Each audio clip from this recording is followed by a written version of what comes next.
Thomas Paine, Thomas Paine, Thomas Paine, Sam Adams, Sam Adams, Sam Adams, Benjamin Franklin, Benjamin Franklin, Benjamin Franklin.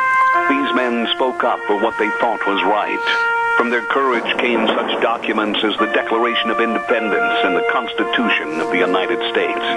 From their willingness to speak what was sometimes unpopular but right, we enjoy such liberties as freedom of speech, the right to keep and bear arms, and freedom of religion. There are those who still wish to oppress our freedoms, and there are still patriots willing to stand up and defend life, liberty, and the pursuit of happiness. Men like Zeb Bell, who honor our founding fathers and what they stood for. It's now time for Zeb at the ranch, speaking up and defending your freedoms. Brought to you by Magic Valley Les Schwab Tire Centers and all of the other great advertisers on the program. And now, Zeb Bell.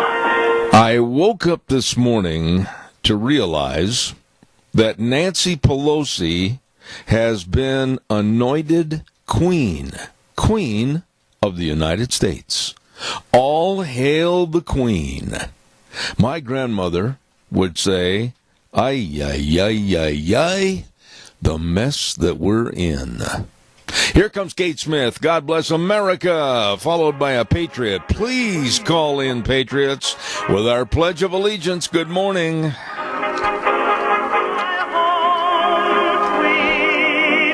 And a good morning to you out there in Radio Land, and I'm so blessed to have you as an audience. Thank you very much, and right now we'd like to say this is Zeb at the Ranch. I'm Zeb Bell, with, of course, our major sponsor, your Magic Valley Les Schwab Tire Centers, all 7 locations with all the tires you need for wintertime driving. Don't forget that. Now, also, don't forget some of our great advertisers, like Burley Physical Therapy and Rehabilitation at 1263 Bennett Avenue, Suite 2 in Burley, helping you get back to being you. Right now on this Thursday morning, let's hope we have a Patriot. Good morning with the pledge. Good morning, sir. My friend. I pledge allegiance to the flag of the United States of America and to the republic for which it stands, one nation, under God, indivisible, with liberty and justice for all. I know you are going to be calling back later, so thank you for the pledge, my dear friend. Take care. Have a good day. Thank you. All right. Hey, it is time to go to the weather, and Roger and the crew over at K&R Rental, you know, these people don't get all the kudos that they deserve. They get up early in the morning, I mean really early, to throw the doors open at 7 a.m. to serve you with all the best tools and equipment for any construction project or project that you need, or maybe heaters or long splitters, whatever the case might be. You call them. They got a whole big front yard of all the equipment. Let me tell you that. At K&R Rental, 256 South, 600 West of Hayburn on the Burley-Paul Highway. And right now, here's Gina with the weather. We are in a winter weather advisory for today due to all of the precipitation because of the storm that is moving through. Here's a look at your weather forecast. We are expecting a high of 41, winds out of the south-southeast right around 10 miles an hour, gusts as high as 23 miles an hour. Rain showers in the valley while we're expecting snow showers up in the higher elevations. Tonight that is going to continue. Cloudy skies, but hopefully that is going to dissipate as we move through the overnight hours. With a low of 32, winds are going to be a consistent and gusts as high as 28 miles an hour. For tomorrow, a slight chance of snow showers in the morning. That's going to give way to rain and snow by the afternoon. Partly sunny skies as we make it to the afternoon for tomorrow, expecting a high of 38 and gusts as high as 32 miles an hour. For tomorrow night, mostly cloudy skies with a low of 30 by Saturday. Again, a chance of rain or snow in the morning. That's going to give way to mostly cloudy skies with a high of 38. New snow accumulations of less than a half of an inch possible. That's a look at your weather forecast for Zeb at the Ranch. Thank you, Gina, and brought to everybody by K&R Rental at 256 South, 600 West of Hayburn. You know where it is, right on the Burley-Paul Highway. Questions about equipment that you may need? Well, give them a call. Roger and the crew at 678-3122.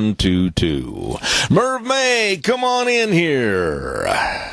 All right. right, good set of steer calves there, here to get $1.31, $1.30. Oh, that's the chant of the world's best auctioneer, Merv May, over at the Burley Livestock Sale Yard, 1100 Occidental Avenue in Burley. Sale time today at 10 a.m. in Burley. Number to call for cattle consignments and sale information, 678-9411. Merv May, Cade Rogge, and Lance Udy, the whole crew. The sale that works for you. Here's just a partial run of what's going through the ring today, boys and girls. Rick Lee, know him well, over to Hanson. Good guy. 80 head of mixed yearlings coming to the sale. Ida Gold Dairy in Burley, bringing in 35 to 40 head of Holstein steers and Holstein cross steers.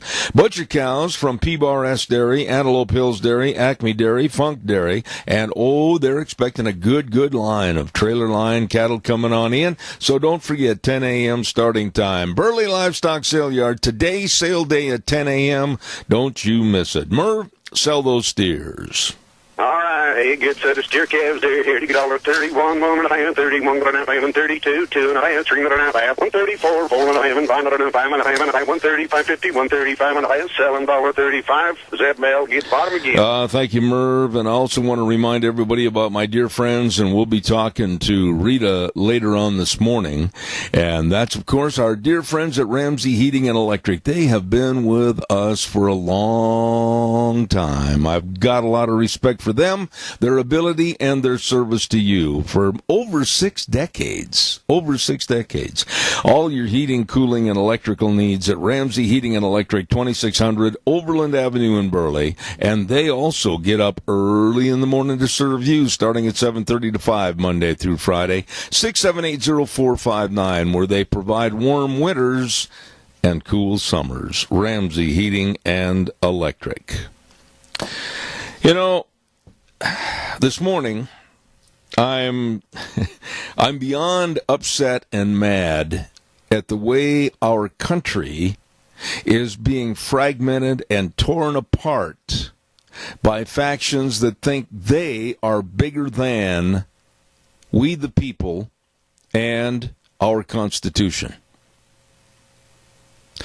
These are small-minded people. These are just people.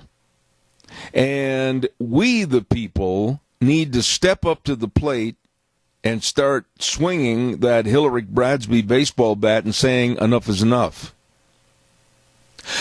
Speaker of the House, Nancy Pelosi, now, and I'm going to say this, and a lot of you are going to raise your eyebrows and say, what the heck is he talking about?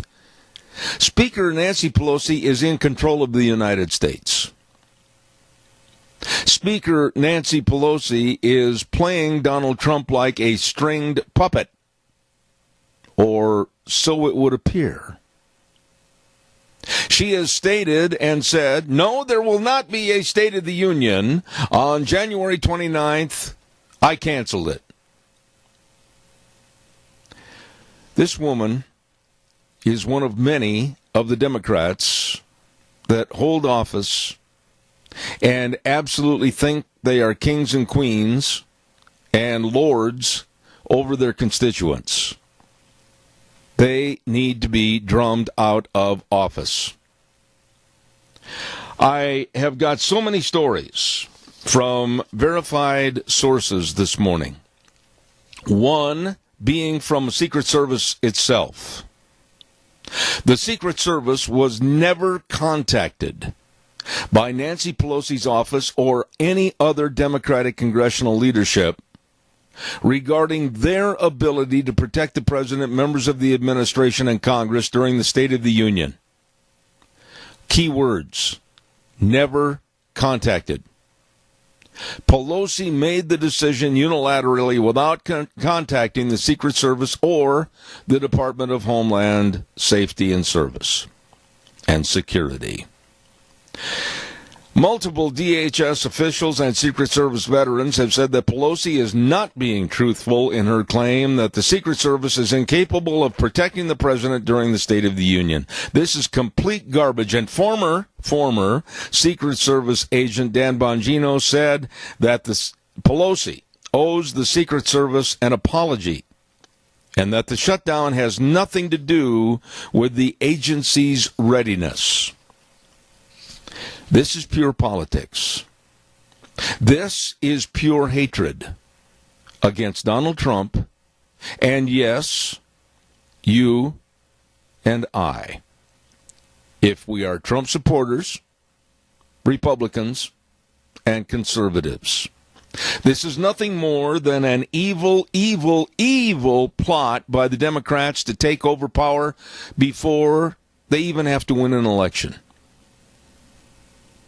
I absolutely cringed, and I've got a brand new chair out in the living room that I love, love, love, and I put fingernail prints right through it last night when I heard that Nancy Pelosi told Donald Trump, our president, supposedly our leader of our country, oh, well, if you want to have a State of the Union, you go ahead, just write it up and send it to us and we'll read it. Like an elementary school teacher.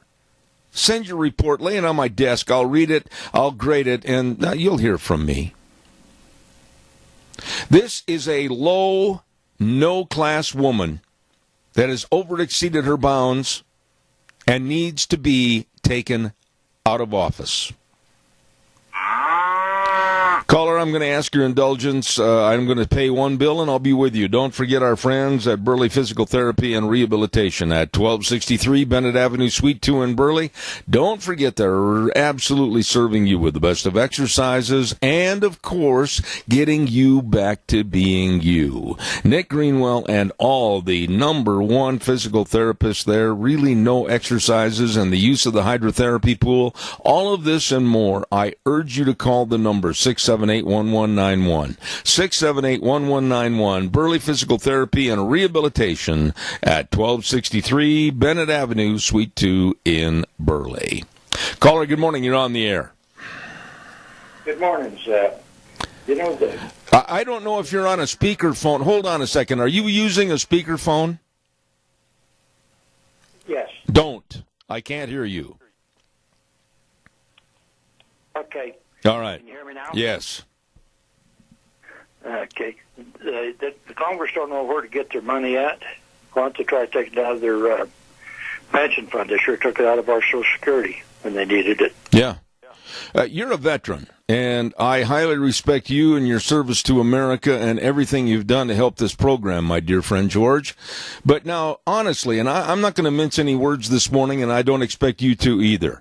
What do you think about this power play by the Speaker of the House, Nancy Pelosi, to absolutely subvert and take away the right of the American people to hear what the State of the Union is from the words and mouth of the president? And she says, no, just write it up and send it to us and we'll read it. How despicable. Yeah, it is. It's a joke. And I heard Pelosi say yesterday that they ought to cancel that on account of security. They're worried about their security, but they don't give a damn about us on the border. Well, yeah, I just talked about that. That's an absolute lie. It's a lie and a falsehood. She never even contacted the Secret Service or Homeland Security. She took it upon herself. As I said in the opening this morning, I woke up this morning and didn't realize that we had appointed a queen for the United States of America. Yeah, it's pathetic. About two-thirds of them back here ain't worth this powder to bomb you know where. I couldn't agree more, and it's such a treat to hear you this early in the morning because it's a rarity. Have a good day. You too, sir. All right, buddy. Thank you. Calls welcome 436-2244, 1-866-927-4587. You know, what is going on here? We're losing our minds in this country. I honestly say this, and I mean this. I hope and I pray that President Trump will not weaken on these issues. There's going to be a lot, pardon the expression, of hell to pay. I pray that he will not weaken on these issues and not dance or step around Nancy Pelosi. I pray that he goes straight ahead.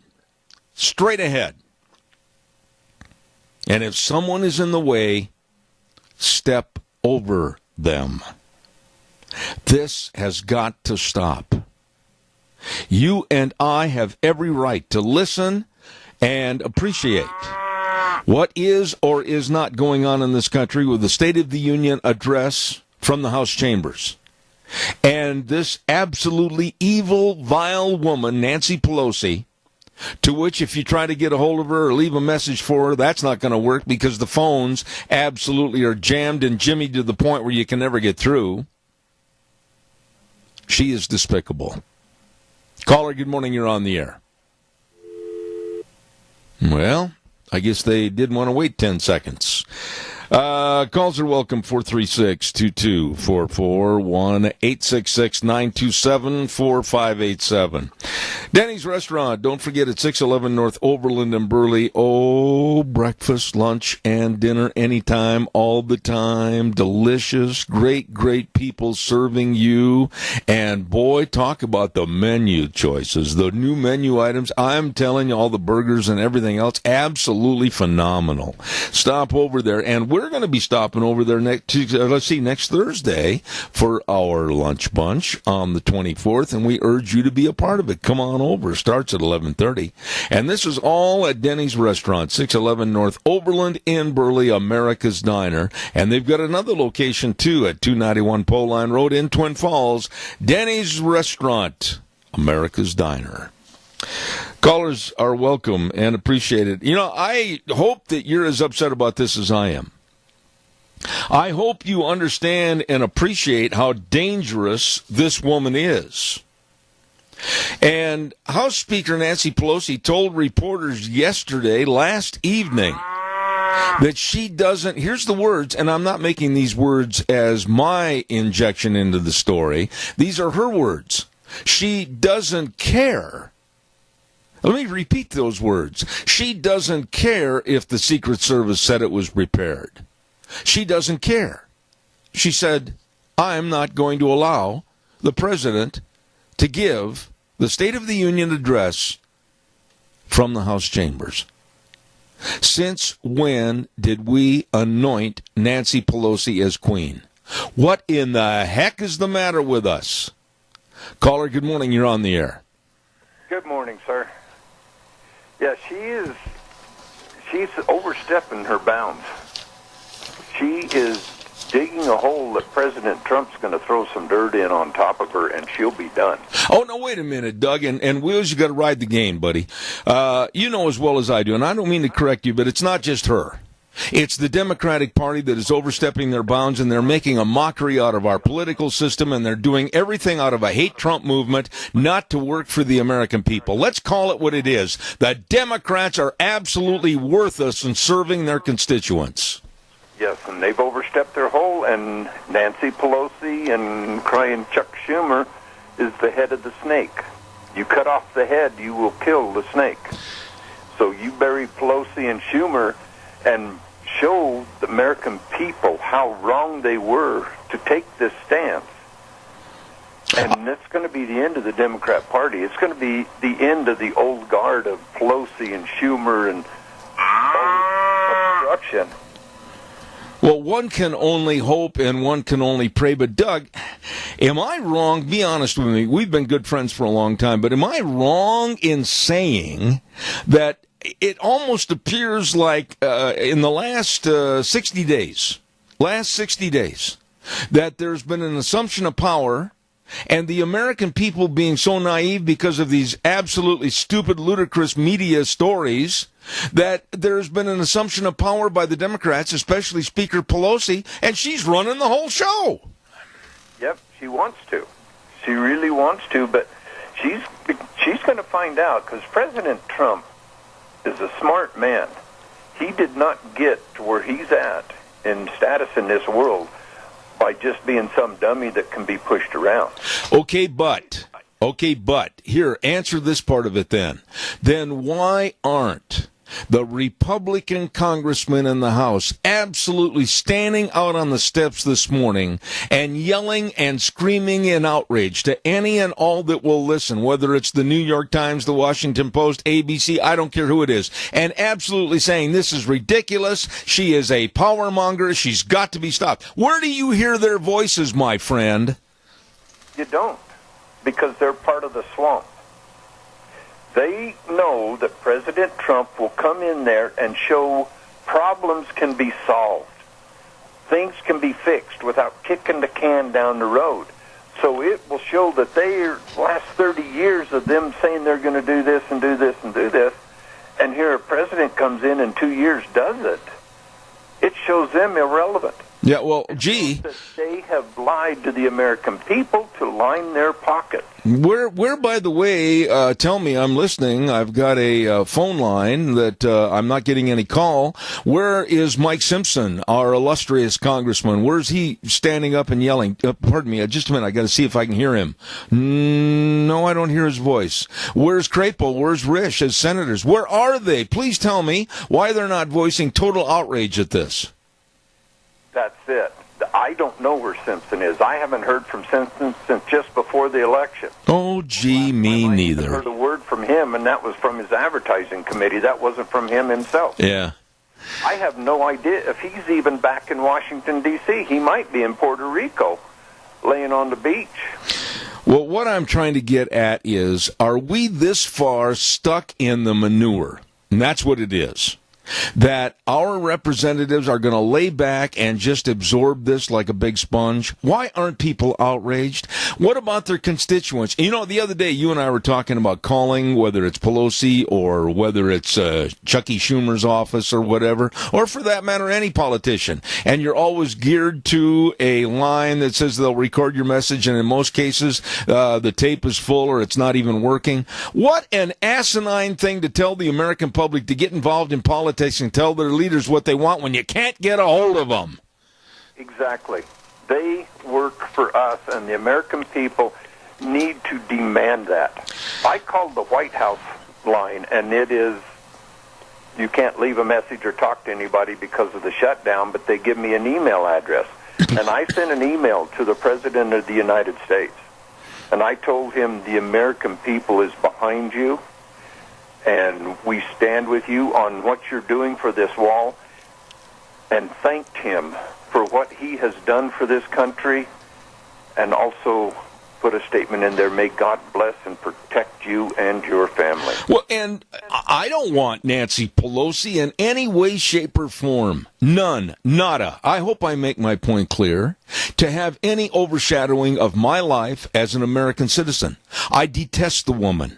I can't say it any clearer. I detest that woman. I find her to be vile and evil with the same ranks of Maxine Waters and others. I find them to be absolutely void of any good relationship to our Constitution and our values. I want them out of office.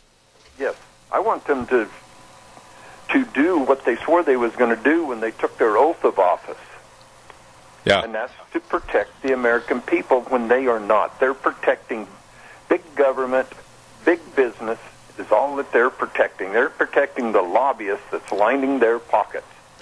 But I feel, too, that any money a politician receives from a lobbyist should be counted as income on their income tax and pay taxes on that. I am upset about that. Well, we all should be upset about the fact that here is a woman, a power-hungry woman, that knows she has the gavel as Speaker of the House. And she is going to tell you and me and the American public that, no, you can't hear about the economy. No, you can't find out about Homeland Security. No, you can't find out about what's going on down on the border. No, you can't find out what's happening in the Middle East with a direct message from the president, because I won't allow it. I will not allow it. What a spoiled, sick version of the Wicked Witch of the West on The Wizard of Oz. Exactly. That's exactly true, Zeb. And everybody needs to get her number, call her office, fill her answering machine up where it'll take them 2 hours to listen to all those messages every day. Yeah, and by the way, when I said Wicked Witch, I was very articulate, and I did not say something else. You were very good with the lettering and the pronunciation. Yes, even though my thoughts were lingering on another path. Yeah, we need to get her email and just load her email up with thousands of emails every day. Disgusting. We're in trouble. We are in trouble. I mean, when you hear about what they did to Karen Pence, the vice president's wife, and you hear about what's going on with all the other sleaze and evil back in Washington with Maxine Waters, of course, that dim bulb has been named the head of the Financial Affairs Committee back for the House. And I mean, what is the matter with us? I know it. And OAC is on the board with her. I couldn't believe it. Honestly, we are in so much trouble, and we're so naive. Nobody wants to jump up and grab a pitchfork like American Gothic and march down Pennsylvania Avenue. They're scared to. It's going to happen, though, unfortunately. I hope. I got to run. I'm way late. Thanks, Doug. Too. Hey, God bless, and everybody, let's do what we can for seniors. Appreciate it. All right. Thank you. Caller, I'll be right there, I promise. I want to remind everybody about Ark Animal Hospital at 750 21st Street, near Connection Credit Union in Hayburn.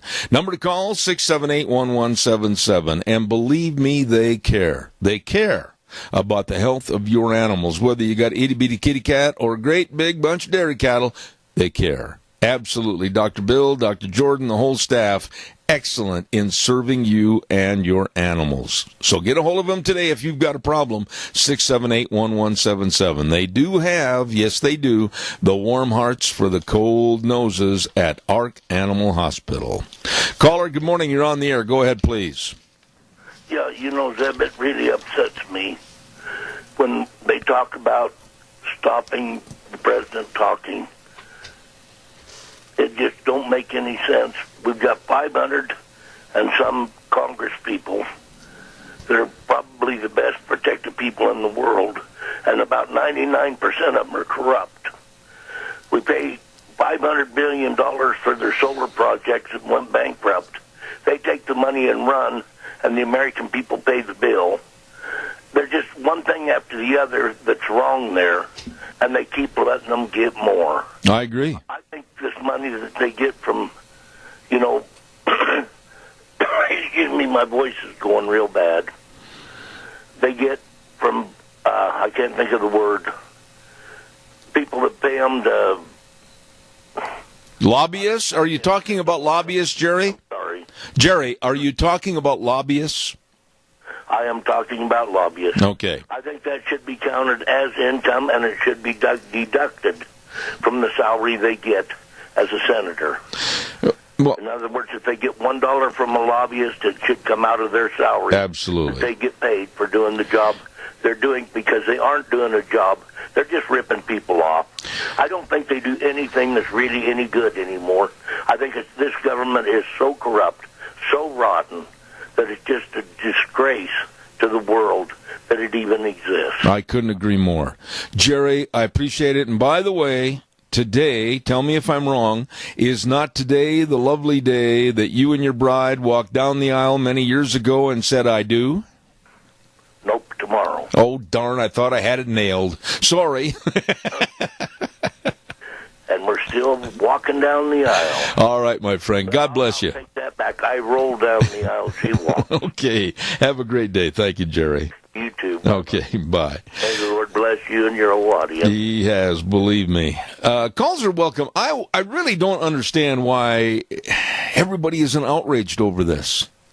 You know, I hope President Trump says to Nancy, okay, big deal, Nance. I'll put the speech on for the State of the Union over in the Senate chambers.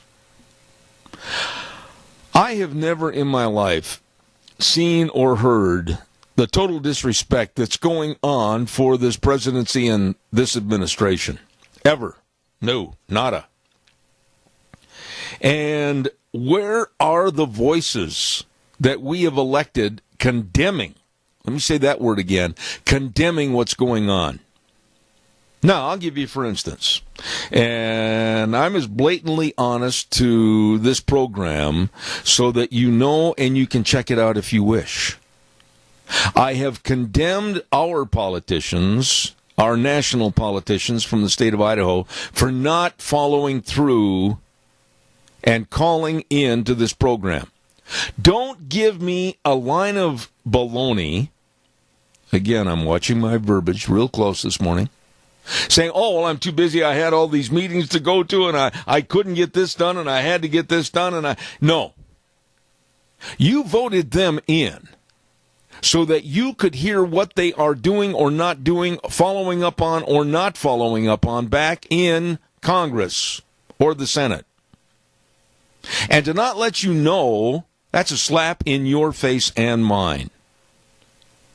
I am sick. I made a call this morning, another call before the program, and I stated that if they, I'm conglomerating them all together, don't start shaping up and calling in with information, we're done with them. And come re-election time, yours truly is going to remember them. And it's not just that, because they're not going to get any advertising. They're not going to get any gratuities like on the program. Oh, we want to talk to our constituents about what a great job we've done and how we want their vote. They're not coming on this show. Calls are welcome, 436-2244, 1-866-927-4587. Don't forget Dino Septic Service, absolutely the best at what they do. And, boy, I tell you what they do, it's very, very important to all of us, but not all of us want to do what they do. And that's, of course, septic tank pumping and liquid waste removal and septic inspections and water and sewer lines installed and cleaned and repaired. I mean, they do it all. They do it all with a great big smile on their face and a thank you for the opportunity to serve you. Call their number, 436-6526 or 678-1638. Dino Septic Service, absolutely the best. Call them today with a big truck that says, smells cargo on the way. Dino Septic Service, you get a hold of them right now. Caller, I'll be right there. Want to remind you, too, later on this morning, we're going to be talking to Juan over at Berry Equipment and Rental. Don't forget that. Juan over at Berry Equipment and Rental with the best of equipment rentals and retail equipment sales. We'll tell you more with Juan at about 10:23 this morning at Berry Equipment and Rental. Caller, good morning. You're on the air. Yes, good morning, Zeb. A lot of these politicians are too darn comfortable in the jobs they're doing, and they figure all I got to do is put in 4 years, and I believe that's when they're entitled to full benefits. Yeah. Yeah, that's why a lot of stuff isn't happening now. Well, Tony, hammering the people that are causing the problems up there in Washington, D.C. Well, here's the deal, and I've said this so many times, Tony, but it's the truth, and it should be reiterated one more time. We have, for the state of Idaho, excellent representation. I mean, anytime I call a senator or a congressman, bam, like that, they say, okay, we'll try to get on the air with you this next week or whatever the time might be. They've been very, very good to talk to their people in the state of Idaho. I am absolutely sickened by the lack of response and caring by our national leadership. They don't do a thing. Well, there again, whatever's happening to us, they're shielded from. Yeah. They feel that if we go broke, hell, they still got all their benefits and their big paychecks and everything. They don't care. Why do we, Tony, have to chase them like a dog after a car to get answers as to what's going on or isn't going on? They should be providing that information readily to the people that put them in office. Well, the thing of it is, how do you get rid of them? That sometimes is a problem. You know. Yeah. They should have something up there in Washington that is controlling these guys, just like an employer would control us if we weren't doing on our jobs. They kick us in the butt and throw us out. Absolutely. And I will say this, that's why I've turned into a complete advocate of term limits, and I want to see more pursuance of going after that issue. That's right. Otherwise, we're going to have more of those commie Cortezes up there. Oh, my goodness. Wash your mouth out with soap, young man. No, I'd just like to send about a whole case of that brown Lysol soap up to her. Okay. Tony, God bless you, man. For a while. I agree with you. Got to run. Thank you very much. Okay. All right. Bye. You know, I don't know if you realize the story, and again, we got a little feedback wheels. Ride that, please. I don't know if you know the whole story about Karen Pence and what is happening, but I've been following this story for the last day or so. And in a nutshell, Karen Pence, the vice president's wife, if we still got an open line over there on the phone wheels, we're getting feedback somewhere. Please check that out. And there. No, still there, buddy. Wheels, are you there? Yes, sir. Okay, ride that, buddy. We're getting a lot of feedback, and I don't know why. Please help me on that. Just started up, and I can't hear a thing. It's echoing so bad. I don't know what changed, but there we go. There we go. Finally, thank you very much. Karen Pence, for some reason, has been attacked by the extreme liberal left. They are demonizing her. They are going after her. They're calling her a bigot. They're calling her a hate monger. They're calling her every name in the book. You want to know why? Karen Pence used to be an art teacher. And she decided in the last couple of days, weeks as a matter of fact, that she was going to go back to teaching art in a school system with a private Christian school. Well, upon doing so, the left has come after her and attacked her because this private Christian school does not believe in homosexuality, does not believe in gay marriage, and they believe in the biblical prophecies the way things should be. But the left is going after her and demanding her head on a platter because she, Karen Pence, pardon me, I added an S, my apology, is absolutely standing up for her religious beliefs, and I hope she doesn't back down. Caller, good morning, you're on the air. Well, good morning, Mr. Bell. You know, we're talking about Nancy Pelosi and her overreach, which is totally absurd to me. I don't understand. But you know what? We can blame the American people because they voted her back into dang office. I know. What's wrong with us? What's wrong with us? Donna, I mean, not me and you, but as a country. No, I understand your question, Donna. For heaven's sakes, you and I could talk until the cows come home in April. But I don't understand why there's such a naive attitude in this country. Let's just lay out some things about naivete. Number one, we're naive about terrorism. Yes, they are crossing the border, and yes, they are bringing in evil ways to set up different cells so that they can attack and kill us. Yes, we have severe amounts of drugs crossing the border every night, and nobody seems to care because, there is no border crisis. Yes, we have 1,400 to 1,500 illegal aliens coming across at least every other night in this country. Yes, we're going to have more of a border crisis with the caravan coming up from Honduras and into Mexico. Yes, we have problems around the world with other situations with people that are trying to kill us. But we are not getting anything done except a hate Trump movement by the dumb Democrats, and I've had enough. Well, you know, I have too, Zeb, but you know, for the first 2 years, you know, people say, God, he had 2 years to get this done.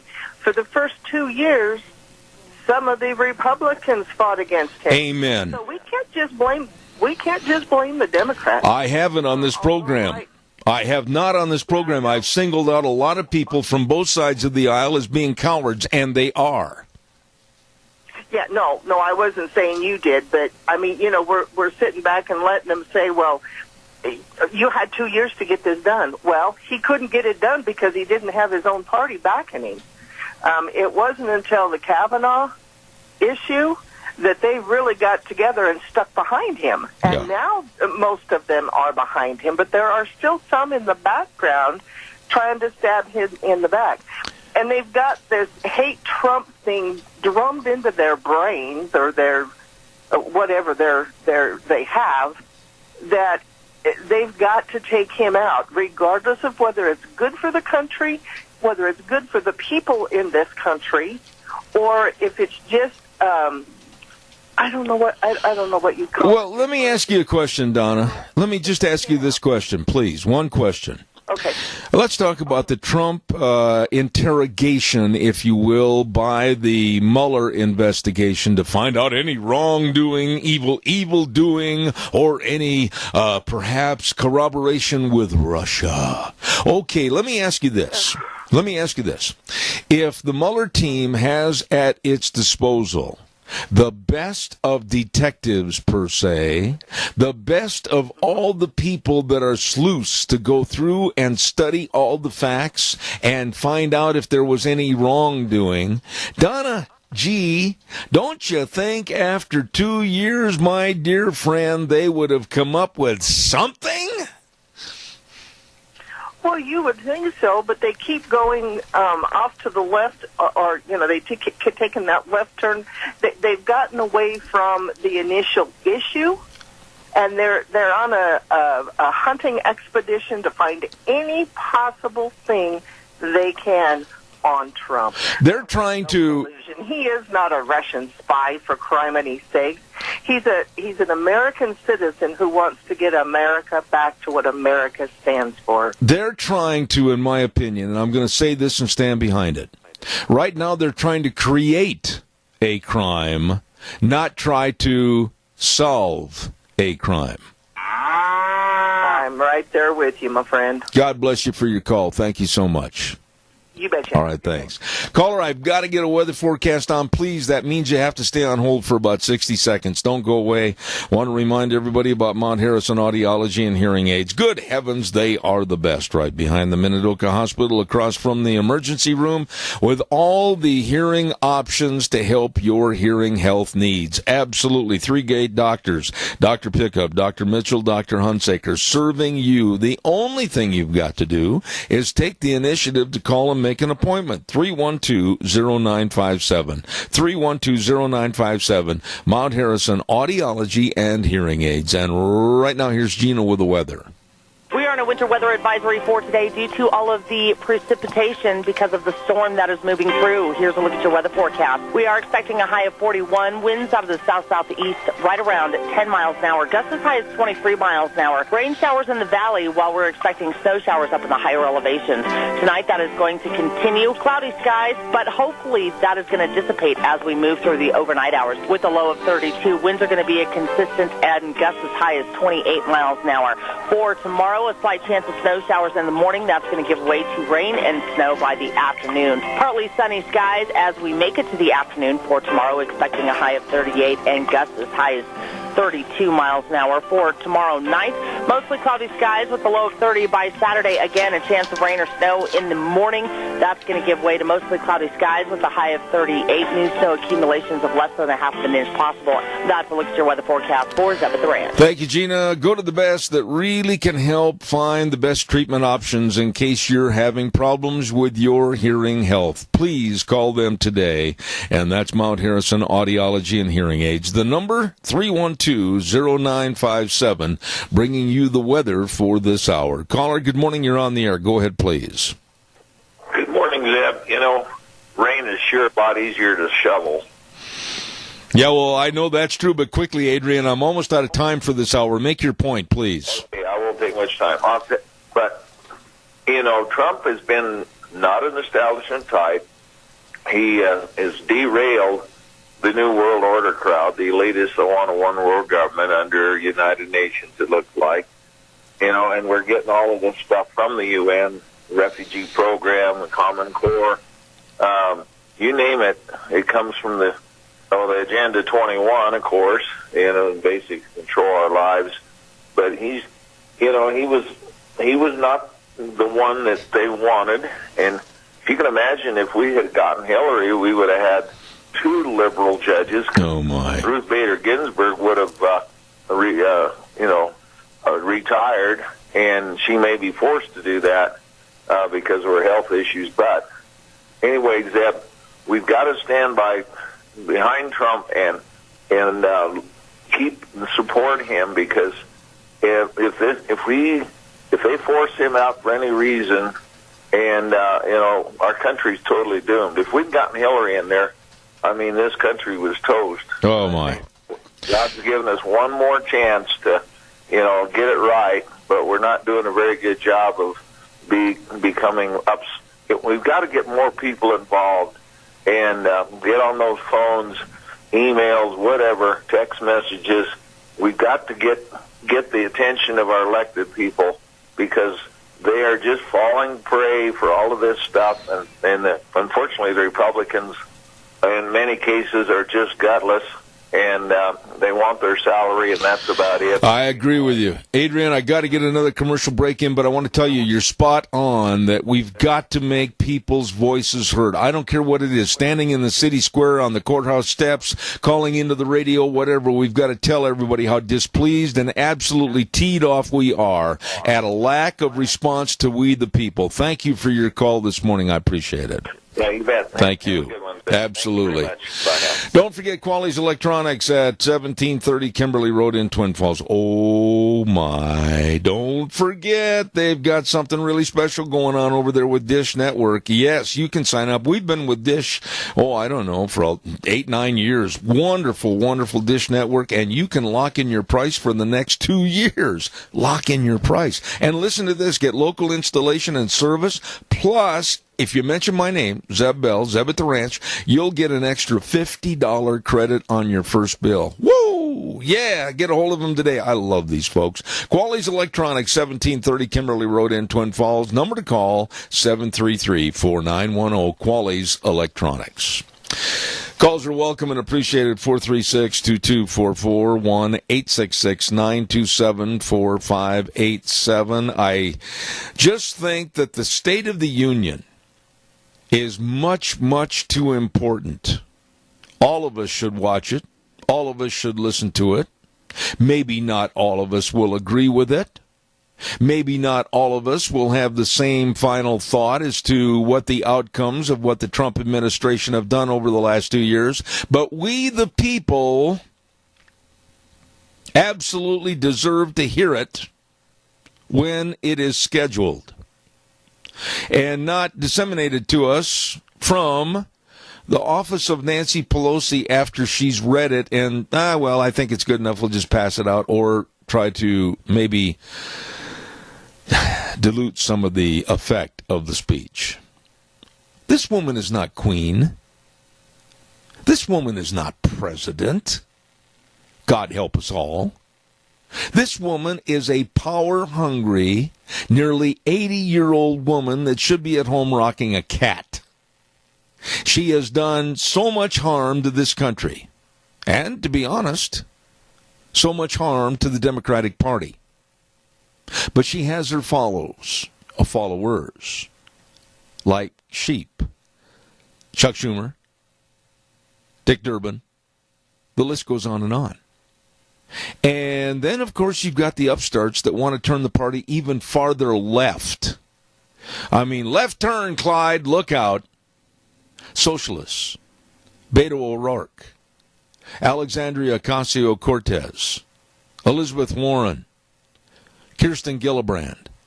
Those are names you need to remember. And if they show up on a ballot, absolutely do not mark an X by their name. They are evil, evil people. I want to say thank you to our major sponsor, and that's, of course, our Magic Valley Les Schwab Tire Centers, all 7 locations, serving you with the best of tires to get you through all the mud, the yuck, the snow, the ice, everything that the roads will throw at you during the winter months. They've got them all the sizes, all the tread designs for all the vehicles. Absolutely. You stop in and see any one of the 7 locations today, and also the very best in brake service. I emphasize that every day. They are the best.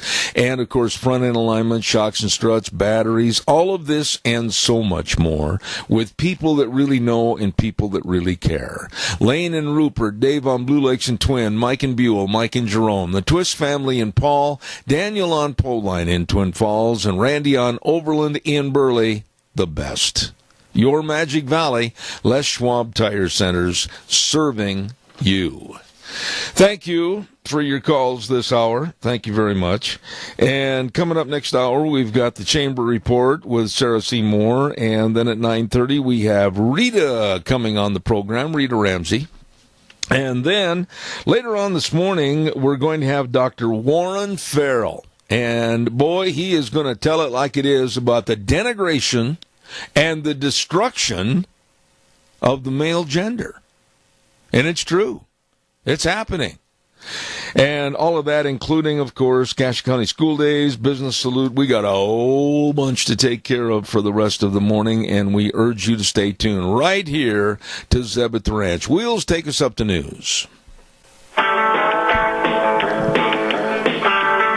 Oh, good morning, and welcome back. Hour number 2, Zeb at the Ranch, and of course brought to you by our major sponsor, your Magic Valley Les Schwab Tire Centers. All 7 locations serving you with the best of tires to get you through your wintertime driving. Absolutely.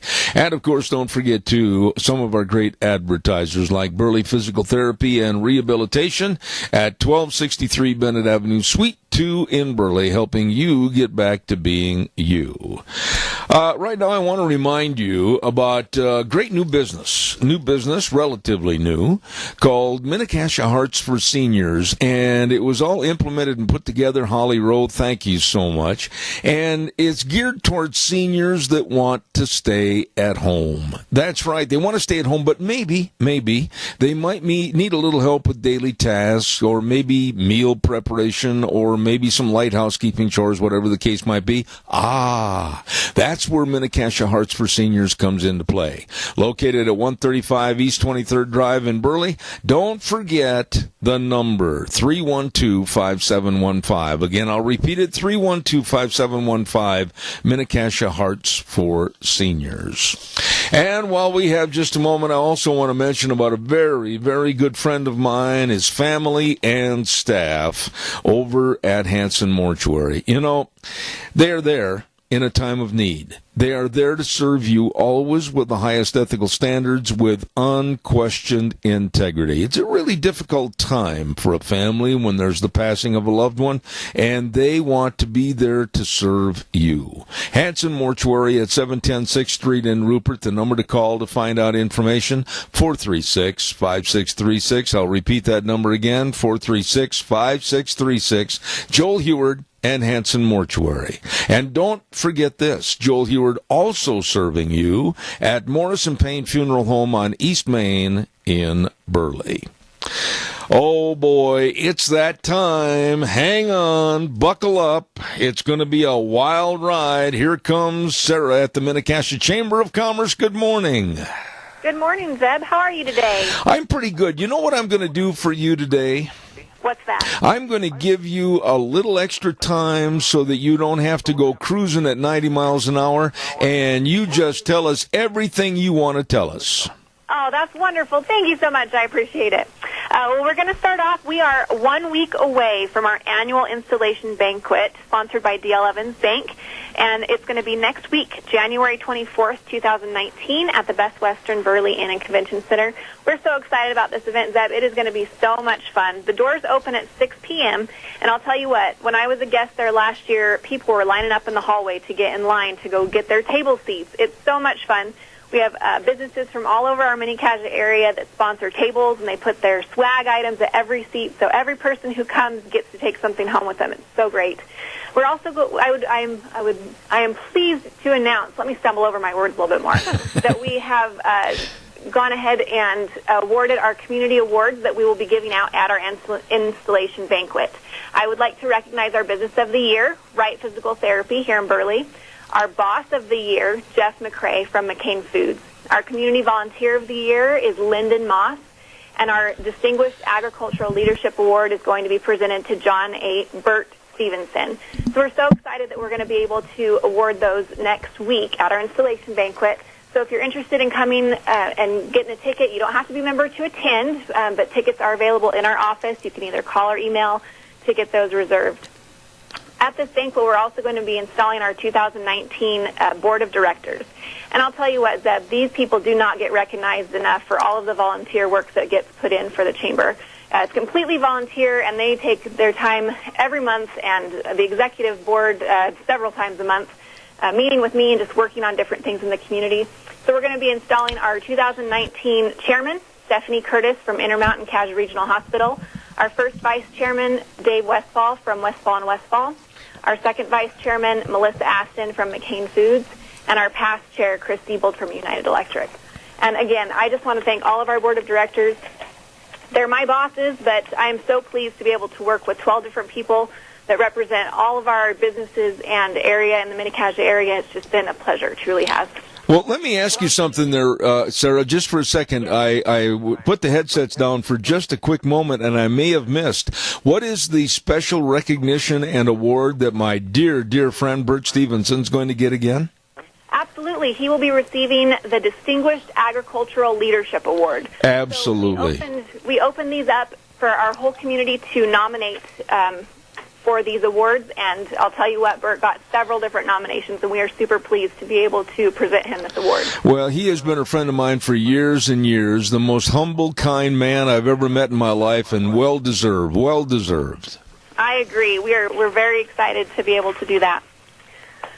Oh, my goodness. Okay, installation banquet, there's just a ton going on. If you need any more information, go ahead and give me a call. We are still looking for some table sponsors, so there's still a little bit of opportunity for that, but they are going quickly, and we will take them up to Friday this week. So if you're interested, give me a call here. Chamber Day at the Legislature is coming up on Tuesday, February 5th. You're invited to join us on our annual trip to Boise to meet with Idaho legislatures and other state leaders. They're going to have an address from Governor Little and just a whole day of fun and learning about what's going on at the state level. So if you need more information, please contact me here at the Chamber, and I can get you the registration form. The registrations need to be in by next week, January 25th, so this is your last week to get her done. Member events going on, the Historic Wilson Theater this Friday, January 18th at 7 p.m., tomorrow already, oh my goodness. Lucas Bone is going to be performing. He's a comedian who's performed on Dry Bar Comedy with David Chappelle and Jimmy Fallon. Tickets are only $15 a piece. You can contact Chris over at the Wilson Theater to get those picked up. They're also going to be having a Little Shop of Horrors play next month. We're super excited about that as well. City of Rocks is open during the government shutdown. We do have some questions and answers on our email list that we can email over to you if you have any questions, but they are still open. Lots coming on. We have Revenue Generation 2019 on the second Monday of every month, put on by the College of Southern Idaho and the SBDC over in Twin Falls. If you'd like any more information, you can find that on our website calendar or give us a call here at the Chamber. We still have our photo contest open. We're getting closer to the end of the line on this one. We should be closing around February when we will be voting on it at the Women's Expo coming up in April. So lots going on. If you need anything, if you have a free day, which not many of us do, but go over to our calendar and check out what's going on. We have tons up there, job postings, all sorts of stuff on our website. And you can find us at www.minicasiachamber.com. You're not done. I think I may be done today. Holy smokes. I told you I'd give you more time, and you were like a thoroughbred headed around the last turn with Secretariat. Holy cow. It's true. You know, Sarah, you have done an outstanding job over there as the head person at the Chamber of Commerce, and I salute you. And after I give you the accolades of doing a great job, I'm opening myself up for this next problem of what is the Sarah Groner for the week? You know, I have been so busy with planning this installation banquet that I completely forgot to get a groaner for you today. My life will never be the same. I know. It's terrible. Holy man, I was counting on it. I do have one. Okay. I got one. Are you ready? Yes, I am. Okay. A bear walks into a restaurant, all right, and he says to the server, he goes, I would like a grilled cheese. And she goes, what's with the big paws? And he goes, I'm a bear. Okay, I asked for it. Thank you. God bless you, Sarah. Thank you so much. Over at the Mini-Cassia Chamber of Commerce, Sarah, and we really appreciate the job that she is doing. She's a smiling, really quick-witted person, and I enjoy visiting with her every week right here on the Chamber Report. Sarah Seymour at the Chamber of Commerce. Oh, So I've got a little opening here for some calls, and I'd love to hear from you. So give me a jingle at 436-2244, 1-866-927-4587. While I have a moment, I'm waiting for your call. I want to talk to you a little bit about Lee's Furniture, Floors, and More January flooring event. Have you heard? You have? Well, then you'd better get in there. They're having their great big flooring event. You can carpet your entire home and listen to the various prices that you can pick out the one that best befits your budget. You can have the standard carpet for just $69 per month, the better carpet at $89 per month, or the premium carpet at $99 a month. Carpet your living room, your hall, 3 bedrooms. It includes carpet, sales tax, the pad, installation. Check it out. All of the great flooring during the January flooring event at Lee's Furniture, Floors, and More. They're waiting right now to talk and serve you, and that's at 459 Overland and Burley. Lee's Furniture, Floors, and More. Wonderful, wonderful people. Like I said, calls are welcome, 436-2244, 1-866-927-4587. We were talking in the first hour about Nancy Pelosi, and I'm just afraid that a lot of people, even in this audience, are going to take a ho-hum, oh well attitude. No, we cannot. This is really a critical, very critical part right now of our history, our future. And to think that Nancy Pelosi has assumed this much power and has assumed that she is going to run the government and that she is going to put Trump on the back burner and that she is going to lie, and she did, about the Secret Service and the Department of Homeland Security, saying that they were ill-prepared due to the government shutdown to make it secure for the president to have his speech in the House on January 29th, the State of the Union. It was a lie. It was a blatant lie. I'll say it twice or 3 times. The Secret Service made a claim this morning that they were never even contacted by Nancy Pelosi. She, this evil woman, bent on all the power and the destruction of Trump, did it herself. Caller, good morning. You're on the air. How are you, Zeb? I'm good, sir. Go ahead. Hey, this Nancy Pelosi, last year during that State of the Union, she got embarrassed pretty bad from gumming her mouth all, setting her false teeth all night. And I kind of think she don't want to sit there behind him because he'll be appointing, be a ridiculing her all the way through this deal. But I don't know. They need to get her out of there, but I don't think they're going to do it. So. George, I'm going to tell you this, and we can talk about it for a quick minute, but I'll say this. I don't think that Donald Trump, at a State of the Union message, would ever single one person out or denigrate them. I think he will talk about the power that has been assumed by the Democrats and how it's hurt the nation, but I don't think he's going to try to single out Nancy Pelosi. If I were him, I would, but I don't think he will. You're probably right. I don't know. But that's just the old cowboy way. I'd have her strung up. But anyway. Well, I guess... I guess we know where you stand. I fell down 3 times already this morning. So. Well, be careful out there, and I do appreciate your call, and God bless you, man. I have the same thoughts you do. I appreciate it. Thank you so much. Okay. Good guy right there. Thank you, my dear friend.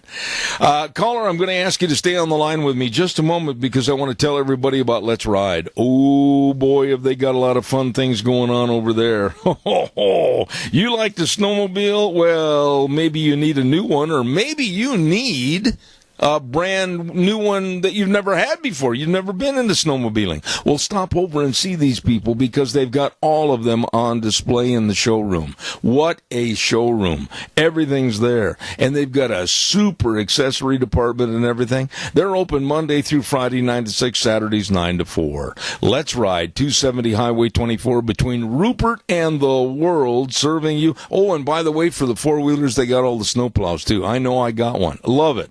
Anyhow, you stop over and see them today. Let's ride 270 Highway 24 between Rupert and the World, where the fun is sold. Caller, good morning. You're on the air. Yeah, it's just me again, Zeb. I think I've mentioned this before about getting together at local fairgrounds. Now, I've got a friend of mine that lives down the street that belongs to a biker club. Most of them are veterans. There's no bums in there. They're just patriots like the rest of us. And I'm sure I can get my friend to get a bunch of them together to go to a fairground meeting and let people know in this country that there's hundreds and hundreds of us people that are really concerned about the garbage that's going on in Washington. You know, Tony, I don't argue that at all. I'd love to see rallies all across the United States at fairgrounds and in vacant auditoriums, whatever the case might be, because there's more to worry about than just Nancy Pelosi. We also should be very worried about the likes of Maxine Waters. Now she is the head of the House Financial Services Committee, and she said that she's going to go after our banking institutions with revenge over their support of Donald Trump's economics. And then also, she's a very evil old woman. And then we have Alexandria Ocasio-Cortez. We have others that are absolutely bent on hurting anybody of conservative or Republican means and any association with Donald Trump. For the next 2 years, nothing's going to get done to serve the American people. All it's going to be is hate Trump. Well, you know, somebody in the Democratic Party has to realize that there are members in the Democratic Party that don't go along with Trump and Pelosi, but they're scared to death of their losing their positions of power. Yeah.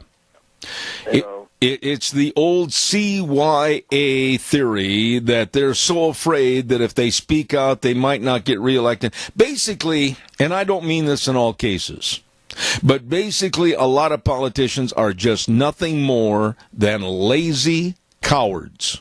Lazy to the point where they're afraid that if they lose that job, they might have to get out and work for a living, really work for a living. And cowards because once they've won that position, they're afraid that if they speak out or do anything to support their constituents' beliefs, they're going to lose that position. So I'll go back to the two words, lazy cowards. Well, I'm going to go down and talk to my neighbor down there that belongs to a motorcycle club. And these guys are ordinary people that are discussing what's going on. And I'm sure that the head of his club knows a lot of people in different parts of Idaho and in different parts of the country. Yeah. And these motorcycle guys are nothing but a bunch of brave guys. They're not bums. They're not druggies. Absolutely. Let's see what can happen. Absolutely. You keep us posted. Yeah, keep us posted on what happens, Tony. And by the way, God bless you and Mary. Thank you so much. Okay, Zach. All right. Take care. Wheels, I'm sorry. Did I have another call waiting in the background? I forgot if there was. No, you're all right. All right. Callers are welcome. 436-2244, 1-866-927-4587. Maxine Waters, another rounded off 80-year-old woman that's very evil and too old to be in office and very bitter. Very bitter. This woman hates, and that's the word that we can say because she's used it herself, hates Donald Trump and anything about Donald Trump in this administration. And to point her as the head of the House Financial Services Committee, and then you've got the likes of Alexandria Cortez. Oh, my goodness. Can't you see the extreme left lean that this government, our government, this country is taking? And then enter Beto O'Rourke. Now, for those of you that watch him on television, you might say, oh, what a charming young man. Oh, he seems so friendly. Oh, he seems like he always has a smile on his face. Evil personified. This man does not like our Constitution. This man does not like our Bill of Rights. He says everything is antiquated and needs to be updated. And whoa, boy, I put the brakes on right there. Beto O'Rourke is the kind of a socialist. I didn't say Democrat, I said socialist. That all of us need to be very aware and wary of. He's kind of coming onto the scene similar to John F. Kennedy or Bobby Kennedy. And then also kind of obscure like Barack Obama. And I'm extremely wary of this man. And I'm going to look at him all the time at arm's length with a non-trusting attitude. I don't trust him and his ideas on socialism. I certainly don't trust him on his wanting to perhaps tear apart, rewrite, and reestablish a new constitution. All of these things are evil and very dangerous. What are your thoughts? Give me a call, 436-2244, 1-866-927-4587.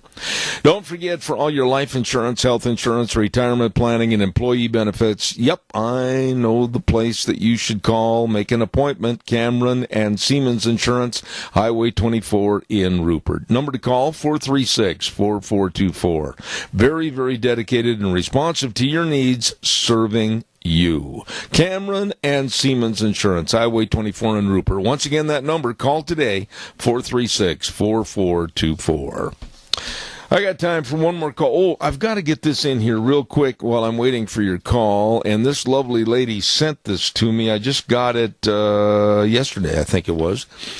The Soil and Water Conservation Districts in the Mini-Cassia area are hosting their 5th annual Soil Health Workshop. In Burley, it's going to be on Wednesday, February the 6th, coming up in a couple of weeks. The workshop and luncheon are free of charge. So all you have to do is call 208-572-3369 for questions or to reserve your spot. Once again, the number 208-572-3369 for the February 6th Soil Health Workshop put on by the Soil and Water Conservation District. There you go. Got that covered. In just a moment, we are expecting, and if she wants to call in early, I'd really appreciate it, the lovely Rita Ramsey over at Ramsey Heating and Electric. And we're going to be talking about all things political. I can't wait, honestly, to hear some of her remarks about Nancy Pelosi and some of the others. And then also you have this little piece of cheese, and that's what he looks like, a little mouse looking for a piece of cheese. Democratic Senator Chris Coon, little bitty guy, bald-headed, and just kind of wussy.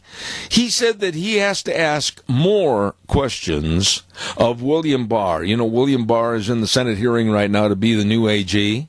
Well, I have to ask more questions. They have asked this man more questions than any AG ever before. Why? Because he's had the job before. Sir? Yes. I have Rita on the phone. I'll be right there. They've asked him more questions than ever before, but this little wussy Chris Coon said, because he is weighing the answers for his constituents. Give me a break, Senator Coon. The only reason you want to delay and drag your feet and ask more questions is because you don't want to have a Trump pick in there like William Barr. Give me a break. Upsetting. Good morning, lovely lady, Rita Ramsey. How are you? Good morning. I'm real good. Thank you. Okay, you know that we're going to be spending some time on this subject. I woke up this morning, like I said earlier, and I was not aware that we, the United States of America, had anointed Nancy Pelosi as our queen. Yeah, she's kind of acting like she's the queen, isn't she? And every time you turn around, she's doing something really stupid that just shows how incompetent she is. And I think that I actually have a way to do a solution to the State of the Union address. Okay. I think that President Trump ought to go and get a football stadium ready. He did really good with that when he was campaigning. Find a football stadium, invite whoever wants to come, can come, first serve. It's going to cost to rent the stadium, so he asks people, if you come and you would like to donate to help pay for the stadium, give your donation. Whatever you don't, I'll pay out of my own pocket, and I will speak to the people, the State of the Union instead of the Congress and the Senate, and we'll just have our conversation, because that's what she doesn't want to happen. She does not want him to talk to the people. Oh, I love your idea. I think that is phenomenal. And then there would be those that would say, oh, well, we can't do that because of the partial government shutdown. There's no security. Well, that's not true either. And I think the job could be handled very well and very adequately. I love your idea. Yeah, the people who take care of the security detail for the president are part of Homeland Security, and they're not on partial shutdown, so they can take care of it. Rita, like I said in the opening part, I'm just absolutely appalled that this woman, this power-hungry, absolutely evil woman, has assumed this kind of power and this kind of hatred against our president and this administration, that she would stoop this low to stop the State of the Union address that has been scheduled for a long time, so that we, the American public, can hear right from the president's mouth what is going on. And like you said, she does not want him to speak. She doesn't, and the reason that she doesn't is because she knows that she's wrong, and she knows also from history, the short history that she's had with the president, that he will tell it like it is, and she does not want that to come out. I think it's quite interesting that you've got a number of different people or interviewing different Democrats, asking them questions about, so why do we not want a wall, or are you not in favor of security, and actually what they're saying is, do you think that it's important to have security? And all of them are saying, well, of course we need to do that. No, we can't do this and that and the other, but of course we need to do that. And they're just backing up the president and going against what Pelosi and Schumer are saying. And so the Democrats are really split. I noticed that there was a conversation between, I think it was Brett Baer of Fox News and Steny Hoyer, where he said, well, I don't think that a State of the Union thing is officially off, and now the Democrats are trying to say, well, he didn't really know what he was talking about, and he didn't have any right to say that.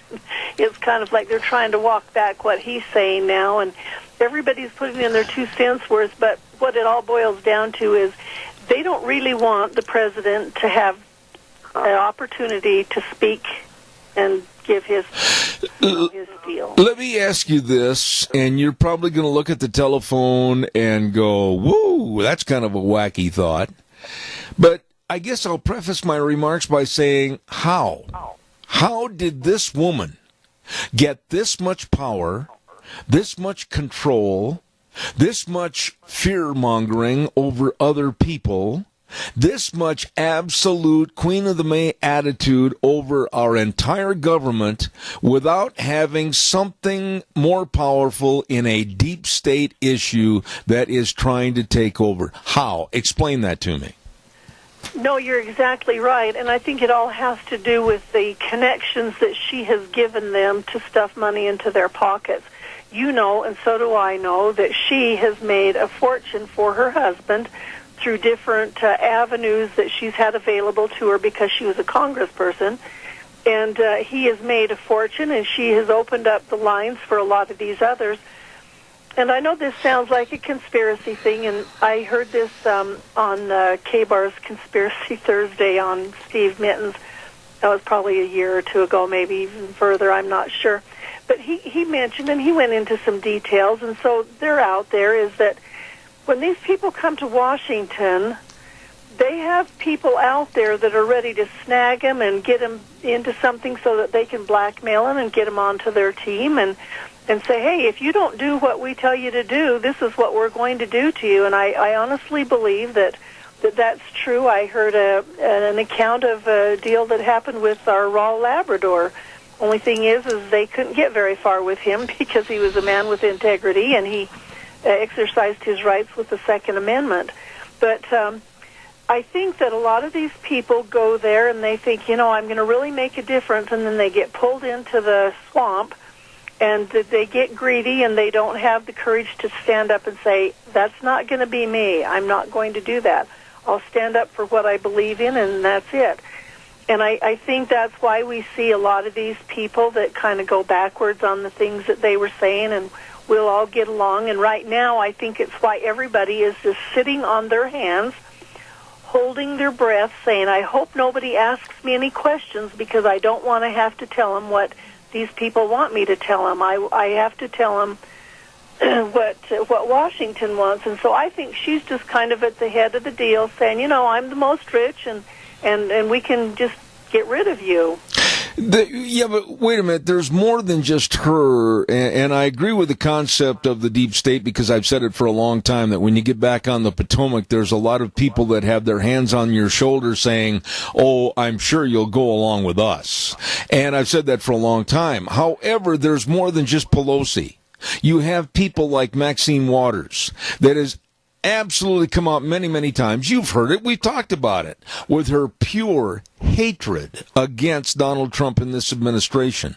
And now she's appointed to the head of the House Financial Services Committee, and she's already come out and she's warned the banking industry that she is going to have, quote unquote, her eyes on them. And she has said that she's after them because she's seeking revenge for them taking and adhering to a lot of the Trump's economic policies. What kind of evil is going on in this country?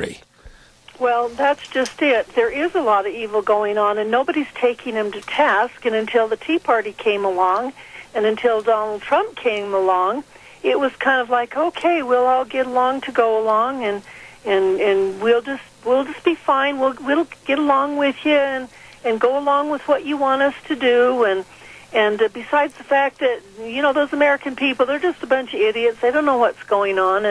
And the Internet, and, I'm not trying to pat myself on the back because I was part of the Tea Party, but the Tea Party people brought out a lot of interesting stuff, got people knowledgeable about stuff. People started digging, doing their own homework, learning about what was going on, listening to issues, watching the news and finding out just what's going on, watching different newses so that they had different perspectives so that they could tell which ones were lying, that type of thing. It was more of a knowledge thing than anything else. With the Internet, people have at their very fingertips any way possible of getting information, and some of it isn't true, but there's a lot of information that's out there that we never had 20 years ago. Mm-hmm. Absolutely. Get a hold of it. Absolutely. I mentioned just a little bit ago, and I've said it before on my program, that I fear, and underline that word. You can tell me if I'm way off base on this one, too. I fear a man that is not very well known. He is not yet a household word. He is young. He is supposedly charming and witty. He is a man that all of a sudden with a big smile, people just think he's the dessert with the cherry on top. And I'm talking about Democrat Beto O'Rourke. This man scares me because of who he is and what his beliefs are. He is a strong left-wing socialist that absolutely does not like or want to keep our Constitution and wants a complete rewrite. This man wants to tear apart the fabric of America, and I look at him kind of in the same vein as Barack Obama. Who in the heck was Barack Obama back in 2006? Nobody hardly ever heard of the man. And then all of a sudden in 2008 as president. Beto O'Rourke scares me. Well, that is definitely what can happen. I think, though, and I don't know, there was a lot of it, and it happened probably behind the scenes. I don't think that we saw a lot of what really happened in Washington when Barack Obama came on board. But you know darn good and well there were a lot of people saying, wait a minute, he hasn't done his due diligence. It's not his turn. We're going to get somebody else. And remember, it was like, you know, Obama can't come along because it's really Hillary's turn to do this, and I'll be darned if he didn't beat him out. That's the big thing, is these people need to be exposed. This Beto O'Rourke, that's not really his name. He is not even close to being Hispanic like he wants people to think that he is. Mm-hmm. And a lot of the stuff that he's doing is just, it's actually false. The deal about, he's got Instagram on visiting the dentist, and come to find out that was all staged, and it wasn't really at the dentist, and he wasn't having it done. And, you know, they're just trying to get hip with the new crowd, kind of like old, Ocasio, whatever her name is. Alexandria Ocasio-Cortez, yeah. Yeah, she's teaching everybody how to tweet and everything else, and what she's really doing is showing people how stupid she is, how uninformed she is, how she just does not have a clue what's going on. And some of these people, I think, are going to burn down early on. Well, wait a minute, though. I think you will agree with this. And at first, I used to call her a very big, dumb embarrassment to the Democratic Party. And then over the weeks that have pursued since then, I've changed my attitude about her being dumb as dumb would be, in regards to she isn't prepared for her remarks. She really doesn't know history. She certainly doesn't know the legislative branches, or I should say the executive and judicial and legislative branch of our government. But she is good at public relations and twisting the public for her favor. Here is a 29-year-old woman that absolutely has nothing more than a big smile and an exuberant personality, and she has taken over now different positions on boards like the House Financial Services Committee with Maxine Waters. And when you assume and give power to someone like that, look out. Well, that's exactly right, and I think that's what their plan is we're just going to give it to anybody, and these people are daring enough, they'll go out on a limb and everything else, and it's really sad to think that instead of saying, you know, this is what we need, and this person has some expertise in this area, so we should appoint them there. It's like, well, we've got to hurry and appoint somebody, and just anybody, and whoever's popular, that's the ones that we want to have, because they'll be able to rush to the top, and they really think that these people can get in and get popularized, and do something like Obama did, and end up with the presidency and take it away from Donald Trump. That's the whole picture, is just take it away from Donald Trump. And we're going to take a call, but then I want to talk to you about, I was listening to something last night that just absolutely, it brought a real fear to me, about how the next election, they were talking about how technocracy and technology may be able to steal the election away from Donald Trump and thwart all of us. We'll talk about that in just a minute. Caller, good morning. You're on the air. Yes, good morning, Zeb. I have a question for Mrs. Ramsey. What's her name? Nancy Pelosi's husband is a big businessman. From what I've read about him, he's done lots of business with China. Now, does this connection between her husband and China have a big bearing on the decision she's making against Donald Trump? Go ahead, Rita.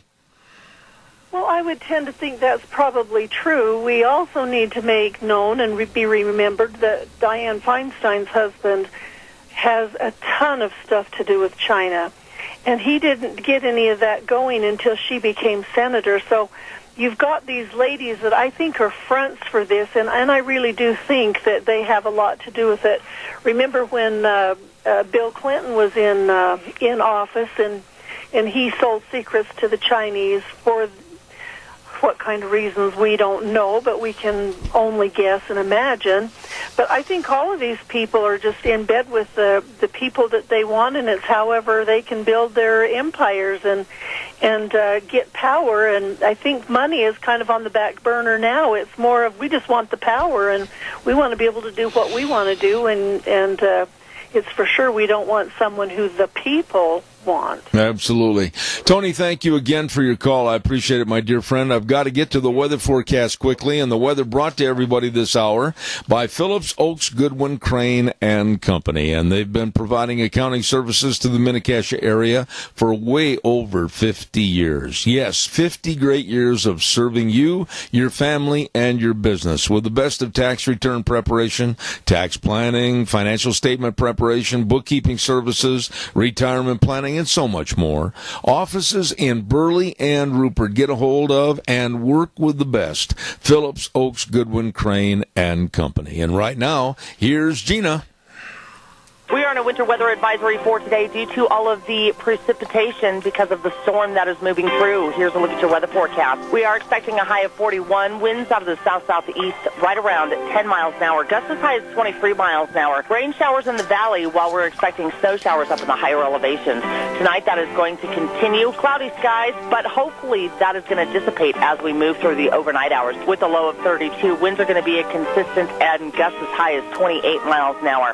For tomorrow, a slight chance of snow showers in the morning. That's going to give way to rain and snow by the afternoon. Partly sunny skies as we make it to the afternoon for tomorrow, expecting a high of 38 and gusts as high as 32 miles an hour. For tomorrow night, mostly cloudy skies with a low of 30 by Saturday. Again, a chance of rain or snow in the morning. That's going to give way to mostly cloudy skies with a high of 38. New snow accumulations of less than a half of an inch possible. That's a look at your weather forecast for Zeb at the Ranch. Thank you very much, Gina. Appreciate it, and brought to everybody by my friends. And I'll tell you what, we've been working with them for a couple of years, and believe me, they know their stuff. Phillips, Oaks, Goodwin, Crane, and Company. And they're located in Burley and Rupert. Please, if you're starting a business or maybe going to change to a partnership or corporation, whatever the case might be, talk to them. They can help you, your family, and your business. Phillips, Oaks, Goodwin, Crane, and Company. Rita, I do not know, nor do I want to know, nor do I want to spend the time learning to know everything about technology and technocracy. I don't care. My smartphone is just basically not that smart a phone because I don't know that much about it. All I care is I want to get the weather forecast or maybe road reports on it, or maybe I just want to check my emails, whatever. I don't care. But I was listening to a story last night by some very knowledgeable people that seem to know technocracy to the nth degree, and they are very, very concerned that the next election in 2020 could easily be controlled by Google and other electronic sources. As they should be concerned, and we all should be. Excuse me. I listen to Breitbart late in the evenings and very early in the morning, and they've had a number of different people talking about this this technology and stuff, and with Google and the various different ways that they have of screening, and I think that's how they'll do it. I don't think they're going to come into my computer and say, you go and vote for Joe Biden or we're going to cut your computer privileges off. I don't think they're going to do that to me. Not yet, anyway. What they'll do is they will stifle any kind of trying to push along, you know, this is why you should vote for Trump, or this is why you should vote for a conservative, or this is why the you know, all the other stuff. Anything that's conservative, they take and they screen and they take it off, and they leave all of the other stuff out there, especially if it's left wing, if it's you know, anything to do with their side of which they are left. The big issue is that Google tried to crawl into bed with China by saying, well, yeah, we'll do this and that and the other, and you can go in and screen all these people and stifle their free speech and everything. And I think that kind of gave them the idea of, well, if we can provide internet stuff to China and they can do that, well, we can actually screen this stuff too. But you'll hear probably testimony from many conservatives who've had either their Twitter link shut down or their any of their internet stuff, Google things taken off of Facebook and all that kind of stuff, when they were really just kind of promoting the conservative thing. They weren't saying anything bad against the left. They were just kind of saying, you know, so-and-so is a good guy because he does this, and all of a sudden he's totally taken off of Facebook and said, hey, we close down your account. Right. I think this is what they'll do is do just like the Chinese do in the communist countries, saying we're going to screen what you can say and what you can't say, what you can have on and what you can't. And they do that with the conservative side, but not the other. We have a caller, but I want to say that isn't it absolutely a shame that 10 years ago, Rita, we would have been sitting here on this program not even thinking that this kind of thing could happen to twist and turn and cheat on our elections. And now it's almost like it's an everyday conversation. Well, it is, and this is what they're depending on, is that we're thinking, whatever's on there is on there, and it's okay, and they can't influence me. But there's a lot with social media that can happen by people just passing along the word. Yeah. And this is what they want to stifle, and that's why I think that if they can shut down the conservative side on the Internet and, the various media places, they'll do it, and they'll think that they have won, and they possibly could. Yeah. We've got a quick call, and it's got to be quick. I'm down to the last 3 minutes. Good morning, caller. You're on the air. Good morning. We need to go back to paper ballots and English only. And, Trump won the overall vote except for California. But now it's found out there's probably 1.5 million illegals voted in California. And so it's a real problem that we have. And I think that's the thing which you've been talking about that I fear as far as our elections, and also the people that are being kicked off of the Internet because of their political views and so forth. And it's just a one-sided deal. It's unfortunately this is all Alinsky's rules for radicals. In other words, they're demonizing anybody that's against the liberal socialist agenda, and they're taking it right to the Internet to take anybody off that opposes the New World Order, so to speak. And the reason they oppose Trump, of course, is he's just throwing a monkey wrench in their whole plans and deregulation and et cetera. So, I appreciate what you're doing there, Rita, and Zeb, I certainly appreciate your program every day. Well, thank you. We need to be vigilant. We need more people involved, but we have problems right here in our own state. Amen to that. Speaker of the House for the last 4 years has been pushing for a constitutional convention or a call for it, and we need to make sure that doesn't happen. We beat it back 4 years, but why is it even brought up every year? All right, well, I've got to run. I've only got about 1.5 minutes left. I want Rita to respond. Go ahead quickly, Rita, if you would, please. No, I think that most of what he said is absolutely right, and if we don't get involved and do our due diligence, we're going to be the ones looking back saying, what in the heck happened? How did this happen? How could this happen when the evil comes forward and they're the ones who are in charge, and the rest of us are just good people trying to make a living and do stuff? If we don't get involved, don't learn the facts, and don't start speaking out. And I mentioned this last week, everybody needs to call their senators or email them, Senate and Congress, and say, get behind Trump. We want the wall. We need to be secure. And by the way, isn't the number one thing the government's supposed to take care of is to protect Americans, and without the wall, we're not being protected.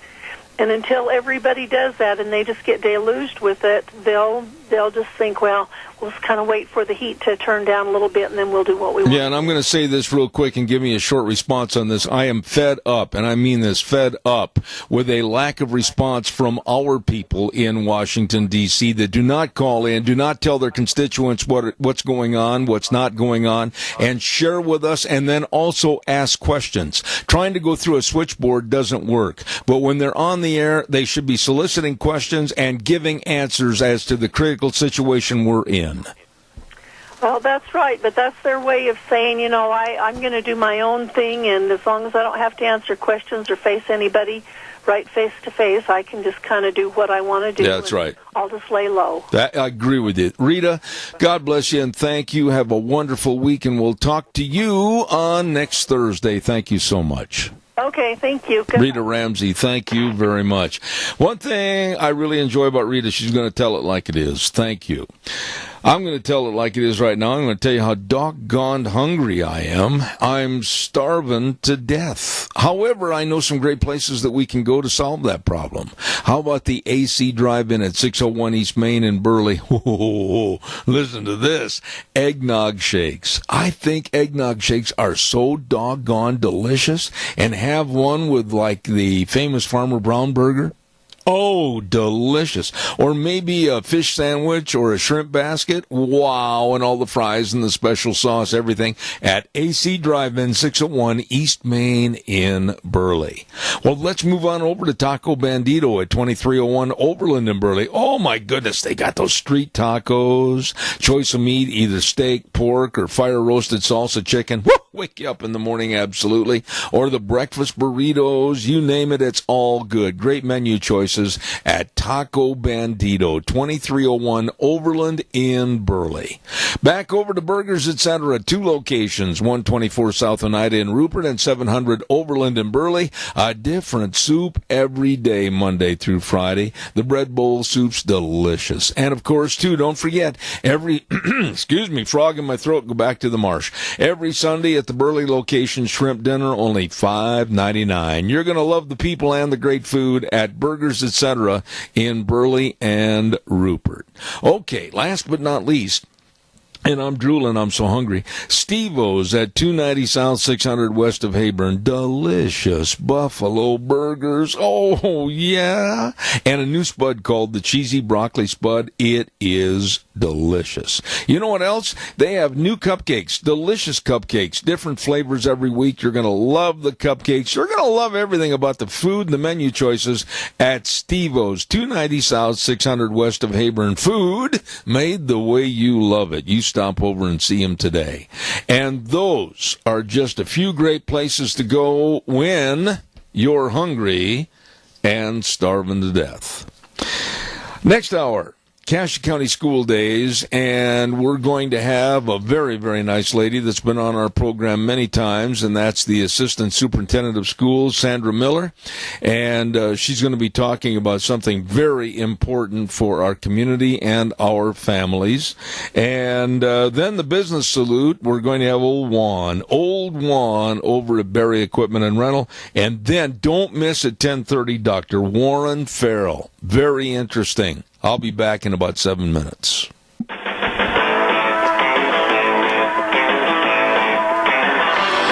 Good morning on a Thursday. My goodness, how this month of January, the first month of 2019, has just whooped right on by. It's already the 17th. And, of course, Zev at the Ranch, brought to you by our major sponsor, your Magic Valley, Les Schwab Tire Centers, all 7 locations serving you with all the tires you need for safe wintertime driving.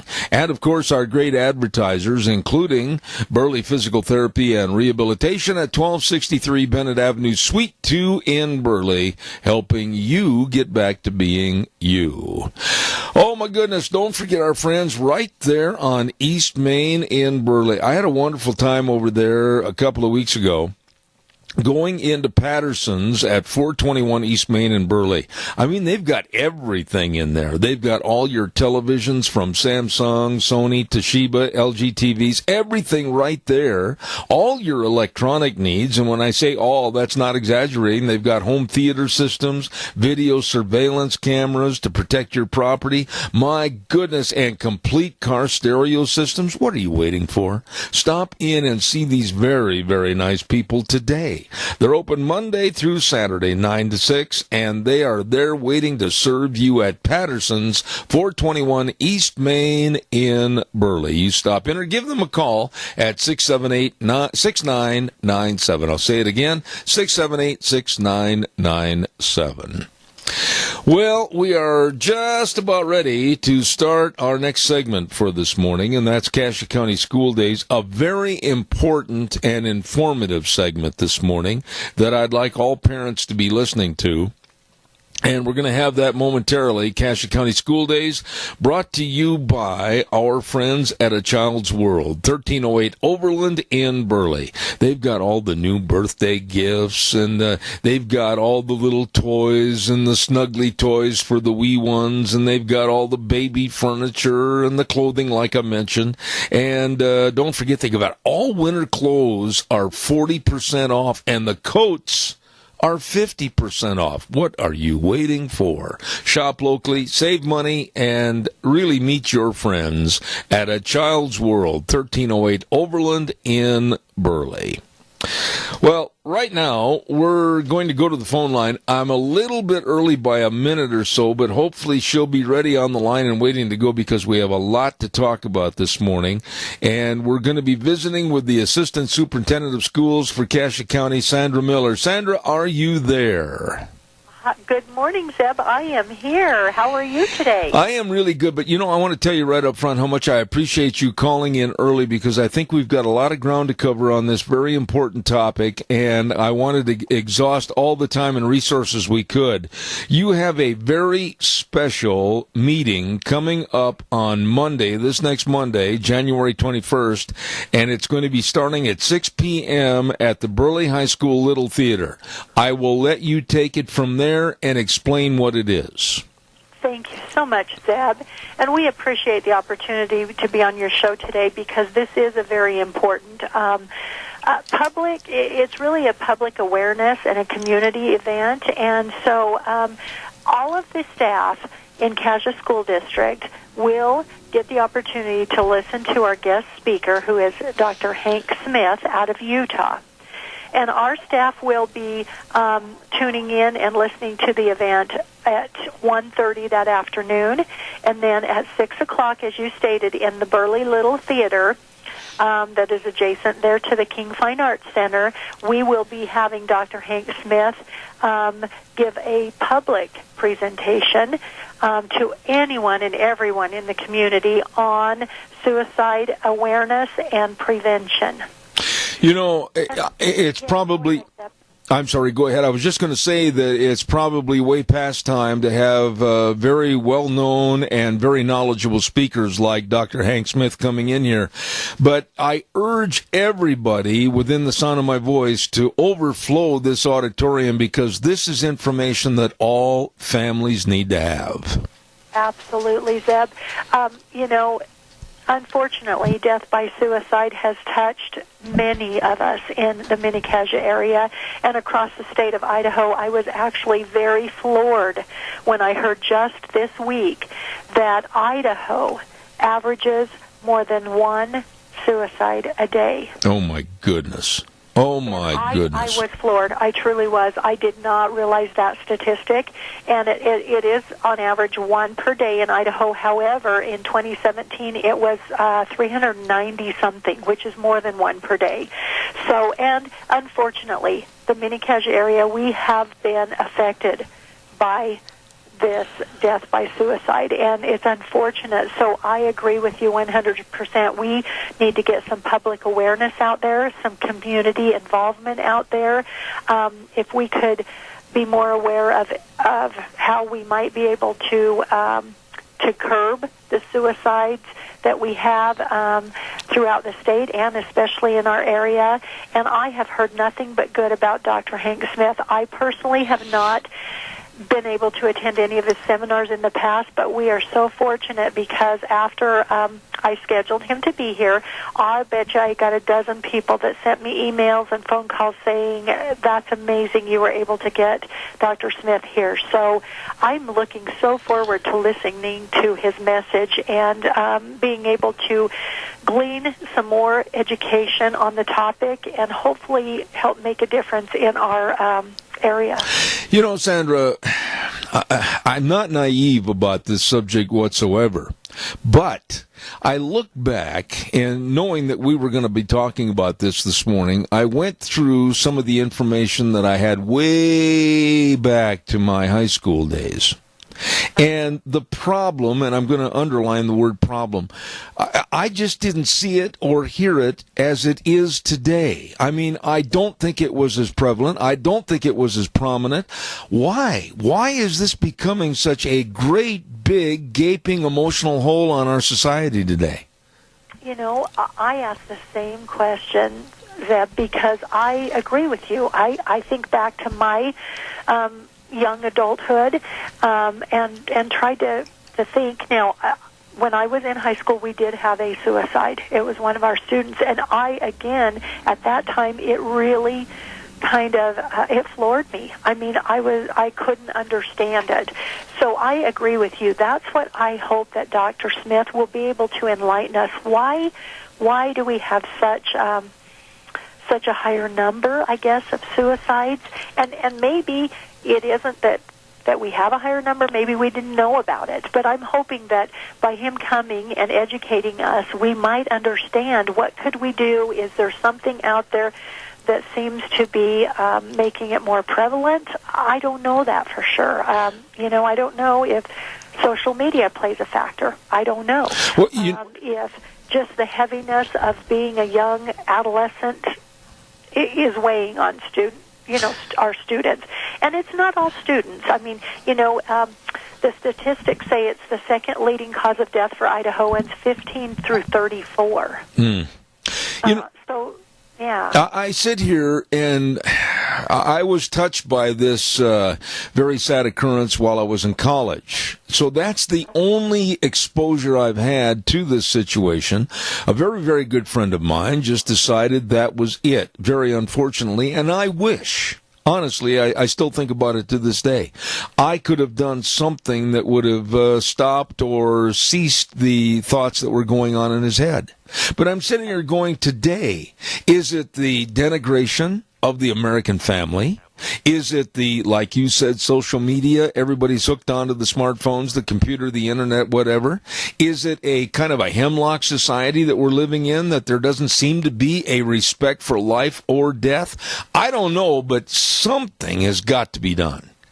I agree 100%. And again, I don't have the answers. And most of the training that I have been able to go to on suicide awareness and prevention really says many times there's a multitude of factors. It's not just one issue, one incident. So I'm hoping that we do pack the house. I am with you. I feel like if we can get that little theater, not a seat open, and listen to Dr. Smith and possibly ask some questions to him and get some more clarification. I'm hoping that together as a community, the Mini-Kaja communities will come together. I mean, everyone is invited, and we will be able to maybe make a difference and curb some of the suicide ideations that are happening today. Sandra, are the schools, and I'm certainly not pointing my finger at any one school or district, but I'm saying across the board, are the schools doing enough and acknowledging enough, and they themselves know enough to help curb the problem? Well, Zeb, that's a great question. Do we realize that we need education and that we need to continue learning more and being aware of students and their lives, even beyond the school setting? Yes, we know that. That's why we have in Kaja County made an effort over the last 2 to 3 years to continue educating all of our staff. So that's why on Monday our staff are released at 12:30. They will meet at the King Fine Arts Center at 1:30. They will listen to Dr. Smith. This will be an ongoing event for Kaja School District. Every year on Martin Luther King Day, we are going to release at 12:30. And we're going to have some kind of a suicide awareness and prevention training for all of our staff. We realize that our bus drivers, for example, they are taking our children home, at that time. Therefore, we offer the night session for them as well. And we acknowledge that they will be compensated for that time because it is an expectation we have in our district that we will educate our staff as much as possible on the topic. I guess I'm an old man, and I'm going to show my age right here, but at the end of my program, Sandra, I always say every day, the way things were are the way things ought to be.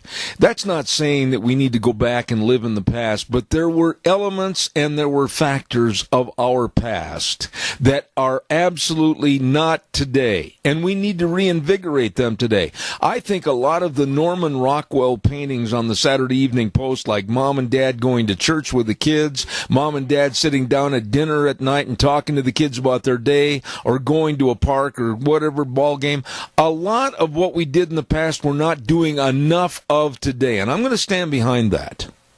Sure, and I agree with you. I mean, this sounds kind of funny, but if you can thumb through some of the TV shows, you know, The Little House on the Prairie, yes, the Mayberry, I mean, yes, these are things that, of course, were way back, but those kinds of ideals, like you said, we need to make sure we have enough of that in the lives of everyone, young adolescents. I mean, and suicide, it does not, I mean, there's not one particular group, you know, it spans from very young children. I mean, we've even heard of sometimes elementary age students, all the way up through, you know, 70, 80-year-old men, you know, that have done it, men and women. It doesn't, there's no gender specific, there's no nationality. I mean, it just hits us all. And so I agree with you. I think we've got to make sure that we have some resources available for people to turn to: family, church, friends, school, counselors, whatever it might be. Well, I think you've kind of touched on all the things that we need to enhance, but then also there's other things, and pardon me for getting on a soapbox about this, but I think there's other things that we need to denounce, and they are social media, the internet, a lot of what our kids spend time on that's wasted time, a lot of the television programs that are absolutely pure, vile, and filth. We as parents, and I'm going to say this, and if it offends somebody, so be it, we as parents have got to be more like parents and not like friends, and when we say no, mean no, because there's a lot of garbage out there. You know, I agree. I agree that we have to.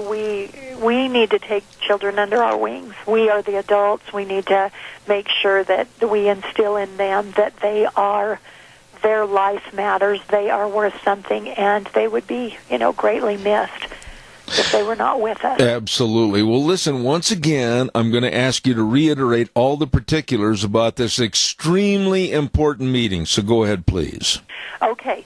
So Monday, January 21st, 6 o'clock p.m., Burley High School in the Little Theater, which is just adjacent there to the King Fine Arts Center. And it begins at 6 o'clock, so please come early if you can, 5:45, so that we're seated by 6 o'clock, because every single word that Hank Smith has to offer to us as a community is going to be important. So we'd like to be able to let him start right at 6 o'clock. It will go till 7:30, and he speaks at hundreds of events a year about suicide prevention, happiness, depression, and other topics. We will have translators for those Spanish-speaking folks that are there. So please, everyone, let's come together as a Mini-Caja community, and let's learn everything we can about this topic. Absolutely. You are a nice lady and have been so kind to come on this program in the past. The Assistant Superintendent for Cassia County Schools, Sandra Miller. Sandra, God bless what you're trying to do, and I hope it's a huge success. Thank you, sir. I appreciate your time. All right, take care. Okay.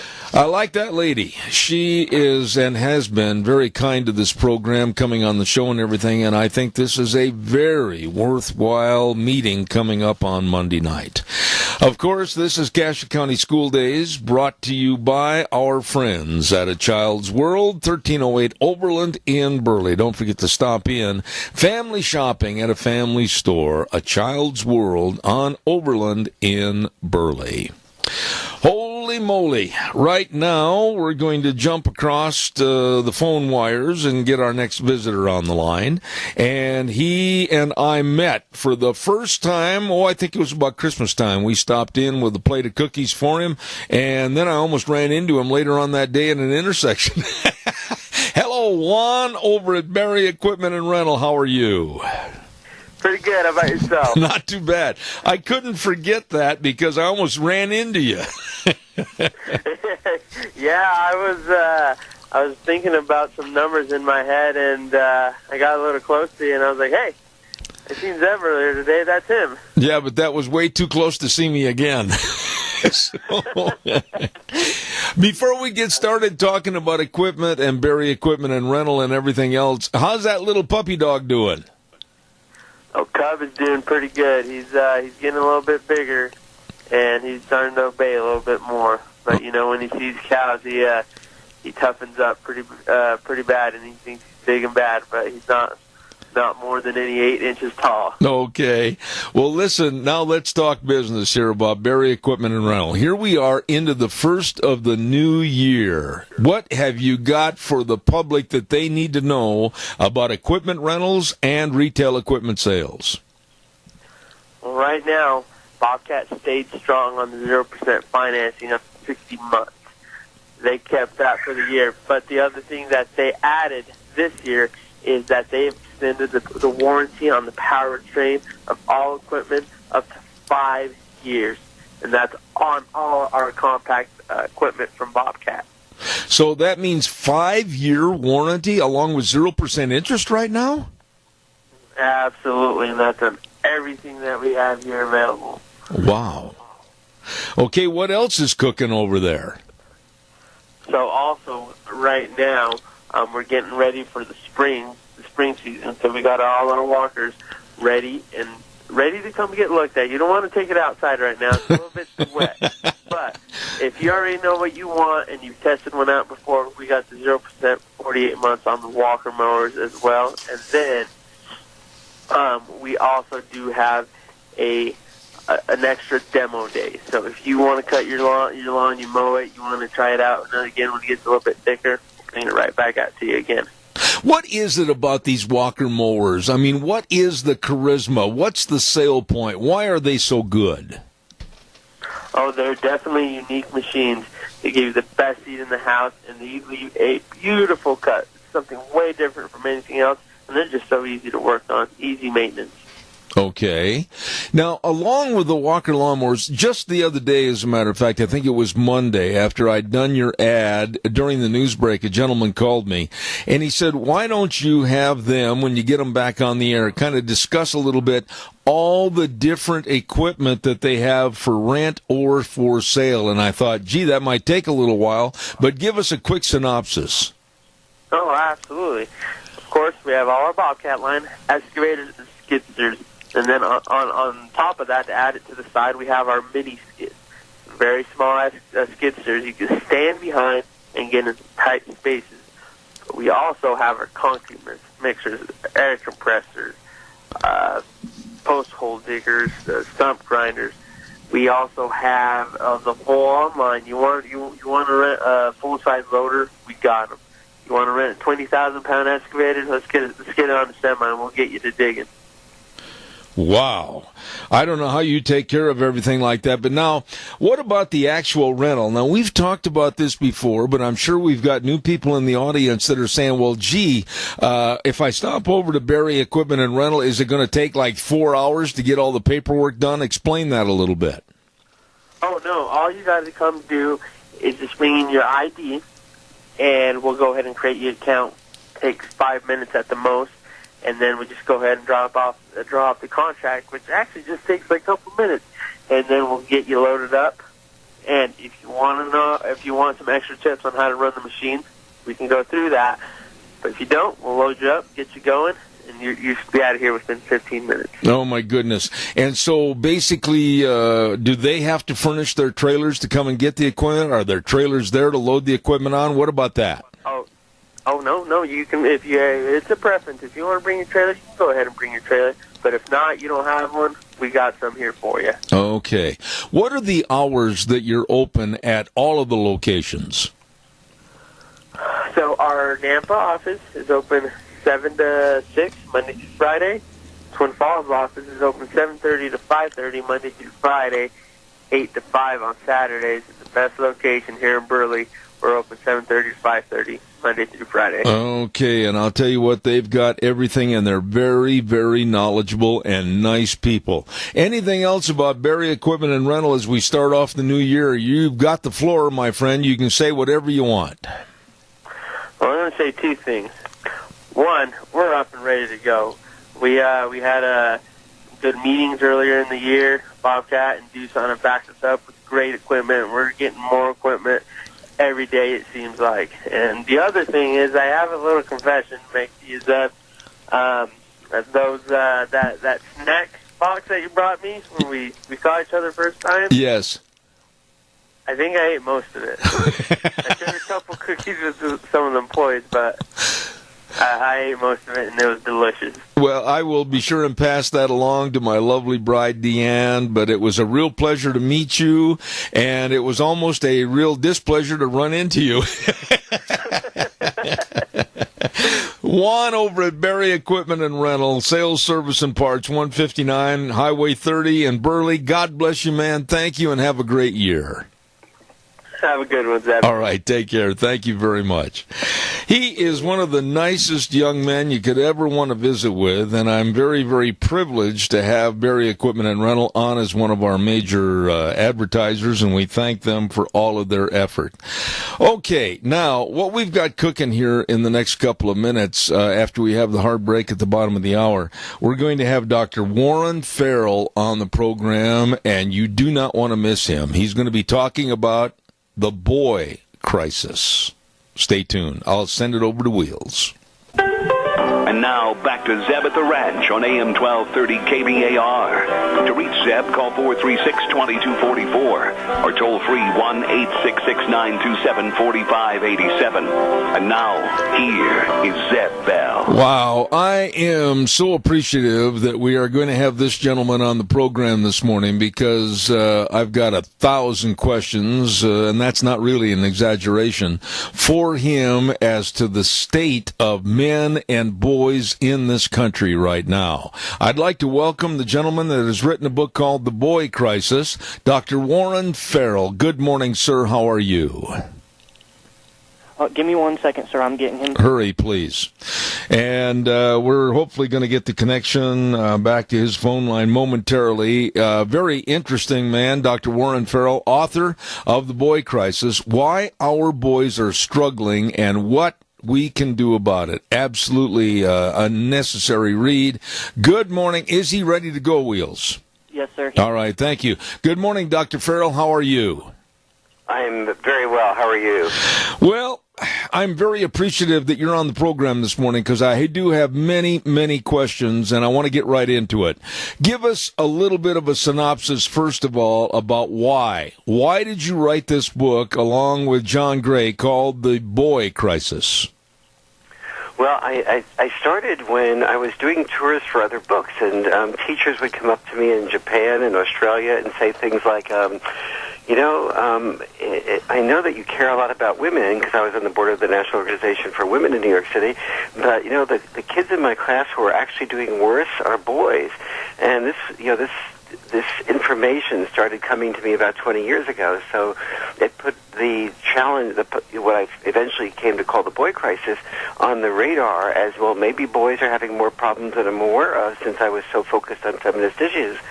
And then as I looked more and more, I saw that in the 63 largest developed countries, every single one of them, boys were falling behind girls in every single academic subject, and especially in reading and writing, and the reading and writing are the two biggest predictors of success or failure.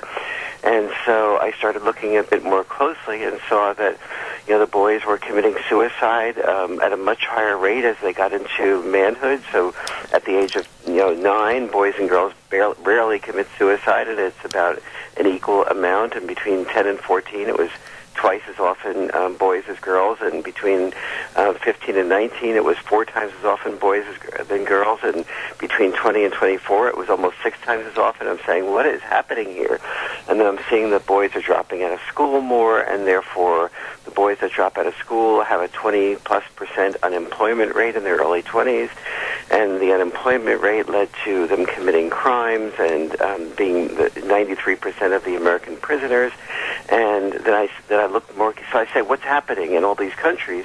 And I saw that what was happening is where there was divorces, there was a great deal of probability that the boys would be what I would call eventually dad deprived. And then in the 53% of American women under 30 who had children without being married, there was a huge amount of boys and girls growing up without their dads there. And girls who grew up without their dads, I found, did very badly on about 70 different areas. But the boys did even worse than the girls comparatively on all 70 of these different areas, except having pregnancy out of wedlock. And so this was, so this opened my eyes, and I realized that, so I talked to my friend John Gray, who's, wrote the book Men Are From Mars, Women Are From Venus, and started sharing this with him. And he said, well, I have a lot of solutions in relation to the ADHD part of the problem. So he wrote the chapters of the book on ADHD, and I wrote the rest of the book on, what was happening to boys, and particularly, as I hope you know, that the book is very focused on solutions. So that's I'm not a believer in bringing up anything that I don't have a solution for. All right, let me ask you this, and basically it's not a question, it's almost a statement. I'll say this and you can disagree with me because you're the expert and I just am a novice that's very concerned about our situation and our families in this country. You used a phrase a few moments ago that boys were falling behind girls, etc. I would submit to you that in the last 5-6 years, it's almost they're not falling behind, they're being pushed behind and being pushed into obscurity. There seems to be some kind of a push right now nationwide and worldwide to diminish the value of boys to men. Am I wrong? You are correct. And it's, lots of things are happening, and among the things that are happening is since the Boy Crisis book came out in March, and I've received, I don't think there's a day that goes by that I don't get an email saying some version of, Dr. Farrell, of the many things you talk about, the thing I'm most concerned with is I send my son to school. He's in 11th, 12th grade, junior high school or high school, and he's already learning in junior high school that the word that he hears most associated with masculinity is toxicity. Then he's told that, girls are equal to boys, but he's still expected to be the one taking the sexual initiative. And my son, like a lot of other boys his age, are less mature than the girls. So the boys are expected to take the sexual initiative, but he's afraid to move too quickly, and lest he be called a predator.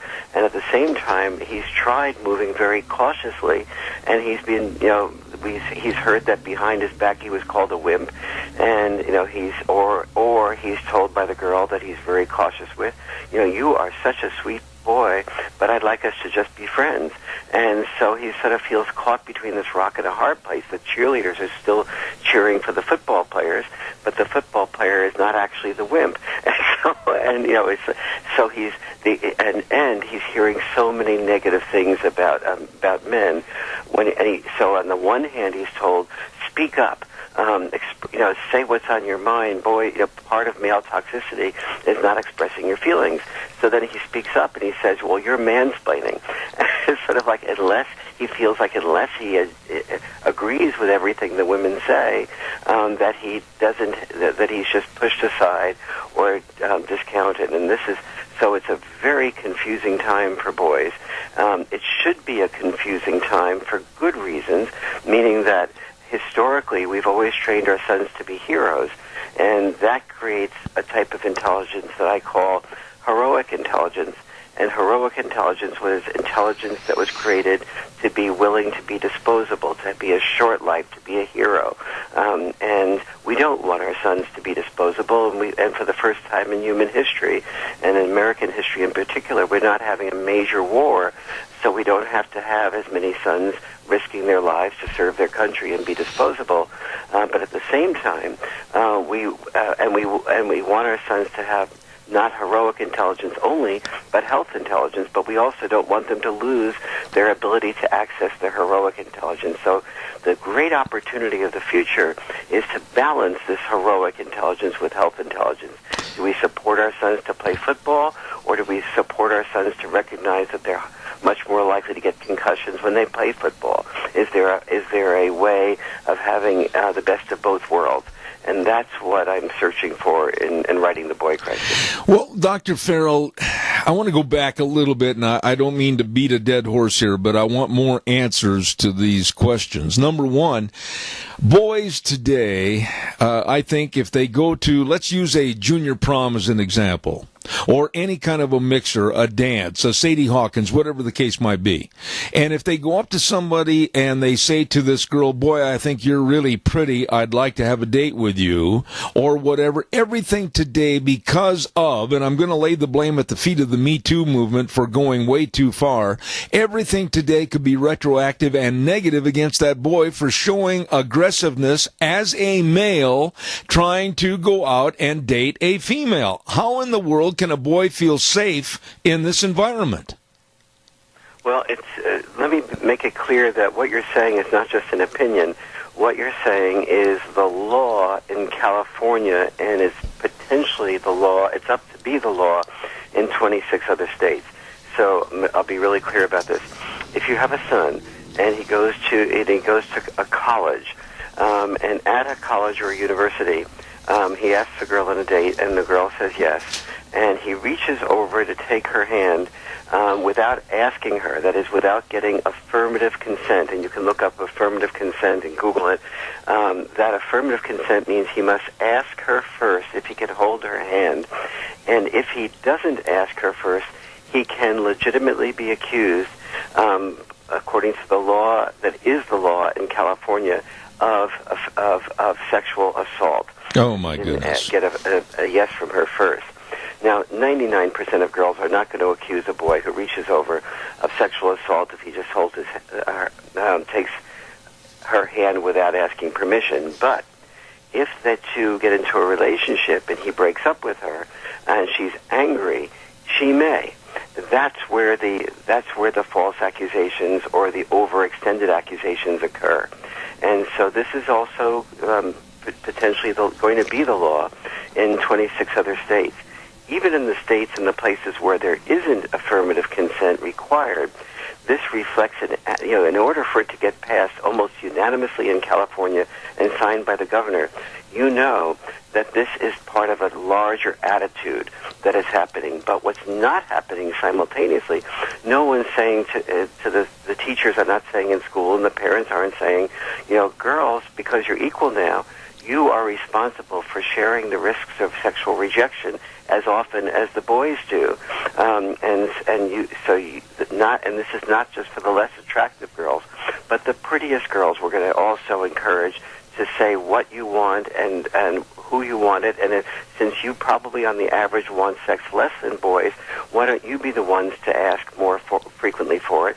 And when a boy goes too far too fast, make it crystal clear, not only with your verbal language, but also with your body language. Boys are still seeing that the most famous movie of all time is Gone with the Wind. This is a movie that is a female fantasy, and the Rhett Butler character says, it drags the woman up the stairs who's protesting, and the next scene is that she's shown being very happy. So if it's a female fantasy to be dragged upstairs against her quote will, and then is very happy afterwards, what's the mixed messages we're sending to our sons? And this is what needs to be clarified in schools, around family dinner nights. We need to provide space for everyone to talk this through. We need to not have a hashtag MeToo monologue. We need to have a hashtag MeToo dialogue.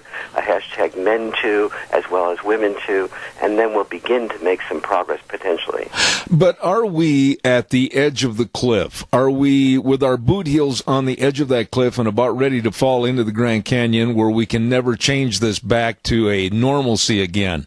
I don't know how a boy can turn into a young man and eventually try to go out and date and hopefully find the future bride of his choice and go ahead and promote their family in the future when boys absolutely, and I know some boys like this, I've talked to some of these teenagers, they are afraid to come out of the eggshell for fear that they may be accused of wrongdoing. Absolutely, and they are withdrawing into, so what is their resort? They withdraw into video games, addiction to video games. They get to be 12, 13. They start withdrawing into porn. Porn, we have to understand, is access, from the boy's point of view, is access to a variety of attractive women without fear of rejection at a price he can afford. And so when a boy is so fearful of being rejection, he's going to return to something like porn, and that will addict his brain. That is, dopamine gets released in his brain. Dopamine is the feel-good drug. He starts feeling better and better when he's excited by riskier and riskier activities, because the last thing that stimulated him is no longer stimulating to him because that's routine, and so he needs to go to the next level. Then he starts getting involved with a real-life girl who doesn't want to do all the outrageous things that are in porn the second that she meets him, and so she feels like he's pushing way too far, because he's addicted. The only way he can get turned on is through doing things that feed that addiction, and so she withdraws from him, which only makes him feel more rejected, which only makes him return to more porn, which only addicts his brain to the same problems that were just experienced by his last attempt to be with a woman. And so, but that's the bad news. The good news is that this is all reversible. We're human, and we have the pendulum has swung way too far. We have not acknowledged the contributions of men or masculinity in this era. Hashtag MeToo never says we really appreciate, boys and men learning to be men who are, as a result of them growing up, to be willing to be disposable in war. We're not under Nazi rule. We're not speaking German. Thank you for saving us from that. Thank you for, by the way, so-and-so's home during these during these fires in California and other places. It was the men that went out there as firefighters, two-thirds of them without pay, volunteer firefighters, and you risked your lives to save our homes. Oh, by the way, thank you also for risking your life to build our home. The people construction workers die at the average of 1 per workday hour in the United States. And thank you for being the logger who cut down the wood to bring it to our home. Thank you for being the trucker who took that wood from the logging place to the construction site. Everything that we have around us, the technology we have around us, the iPhones, these are all things that are part of men's contributions to our lives, and there's absolutely 0% acknowledgement of that, either in the hashtag MeToo movement or, as you were implying, in the school system, and therefore even many parents are feeling that masculinity is a result of male dominance as opposed to the male obligation and responsibility to serve, and that dads did earn more money than moms because earning money was their responsibility. That's the way they got their children into good schools and good neighborhoods that allowed their children to have opportunities that they never had. Dr. Farrell, I would say this, and again, I'm open for your scrutiny on my comments, but I would say that it's all a concentrated effort, I think, by the far left in this country, and for that matter, the world, to destroy the family fabric around the globe and minimize the value of men and tear apart the values and virtues that we grew up with. And I just think that if we don't somehow stand up and say enough is enough and try to return to a somewhat like John Wayne attitude and a Maureen O'Hara attitude, to where John Wayne the man, Maureen O'Hara the woman, yes, they had their spats, but then they came together, and I'm using movies as an analogy here, but it was a love-hate-love relationship that all of life can appreciate. Yes. Well, first of all, on the far left, here's the way that dynamic has started. As I think you remember, I had a background in the early years of my life as being on the board of directors of the National Organization for Women in New York City, and there was and I started to, and where I began to deviate from their perspective was when I started seeing that after there were divorces, there were these large numbers of boys and girls who did not have their father involvement, and the early research started to show that these boys were having a lot of problems. And so I started bringing this up to now, and they said, well, that's, we agree that fathers should be involved with the children, but we want mothers to be able to raise children by themselves if they want to. We don't want to take that freedom away from them. I said, well, when a woman makes a free decision, which I do support, to have children, she makes that decision freely to care about the children's future even more than she cares about her personal freedom. That's the free decision that she can either make or not make it.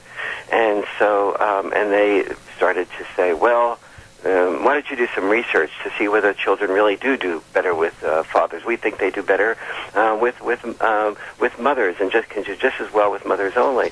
And so I did that research, and my incentive was to find out that children did do better when they had mothers only, and mothers could make the right decision, because I wanted to continue getting the income from the speaking engagements and the fame I was getting from taking that perspective. But I found that, in fact, I was doing that was not the case, that boys need their fathers desperately when they don't, that the boy crisis resides where dads do not reside. And then so that broke up my relationship with the feminist movement, and I began. So what I saw was that while the feminists didn't purposely not want fathers involved, they wanted mothers to be able to be free to not have fathers involved, and they also wanted, after divorce, the mothers to be able to choose what they wanted to do with their lives. And so indirectly, without being willing to acknowledge it, they didn't care about the family, and they didn't care about fathers, and they were unwilling to admit that when there isn't an intact family, there's much greater likelihood of being not having father involvement. And so this is so whether you call it a conspiracy, consciously or unconsciously, the outcome has been an attack on the nuclear family. A lot of this has been conscious, to be really honest. The early feminist movement was very much focused on Lenin and socialist workers' party feminism, and Lenin attacked the nuclear family as being a patriarchal system, and the feminist movement has picked up that perspective and been very either in favor of the destroying of the family or didn't care about the family, only cared about women. Absolutely. Dr. Farrell, I can't tell you how much I appreciate visiting with you on this program. I've got to have you back again real soon. Quickly, I'm almost out of time. Tell everyone where the book can be found, The Boy Crisis, written by Dr. Warren Farrell and John Gray. Yes, Amazon is doing a sale on it now for a third off, and so that's probably the least expensive way of getting The Boy Crisis on Amazon. But also, if you have a little bit more income, just to order The Boy Crisis from a local bookstore and support the independent bookstore near you. All right. Dr. Farrell, thank you, and I mean that so much for being on the show, and I'll call you soon to have you back. Thank you so much. Absolutely. It's a real pleasure talking to you. Ask really thoughtful questions. Thank you. Thank you, sir.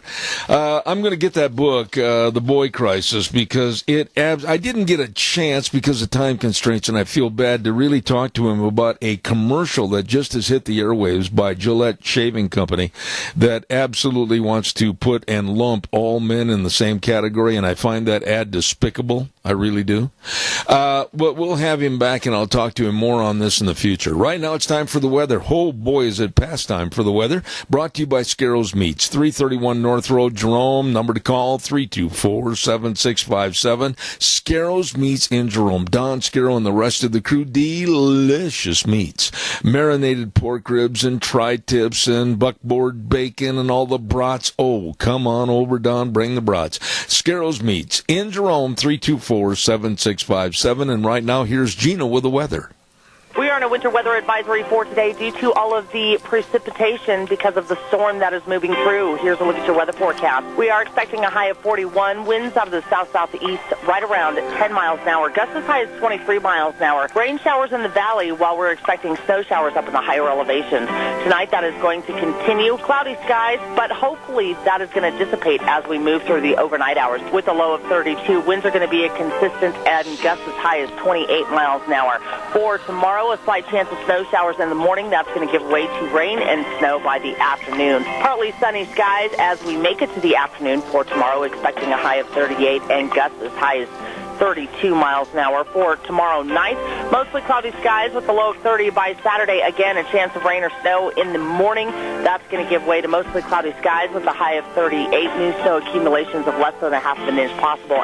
That's a look at your weather forecast for Zeb at the Ranch. Thank you, Gina, and brought to everybody by Scarrows Meats. Got to call Don, have him come over for a visit, bring a gift, bring the bratwurst. 331 North Road, Jerome. Delicious meats. I'm telling you, 324-7657, the number to give him a call. Scarrows Meats. They are changing the way we eat, one great delicious bite at a time.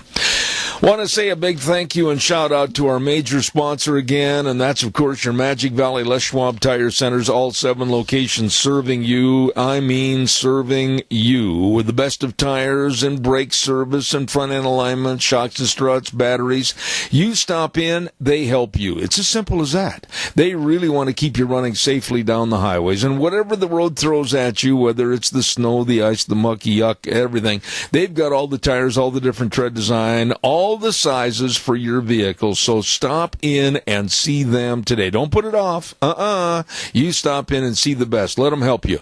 Lane and Rupert, Dave on Blue Lakes and Twin, Mike and Buell, Mike in Jerome, Twist Family and Paul, Daniel on Poline in Twin Falls, and my buddy Randy on Overland in Burley. None better. They're the best. Your Magic Valley Les Schwab Tire Centers.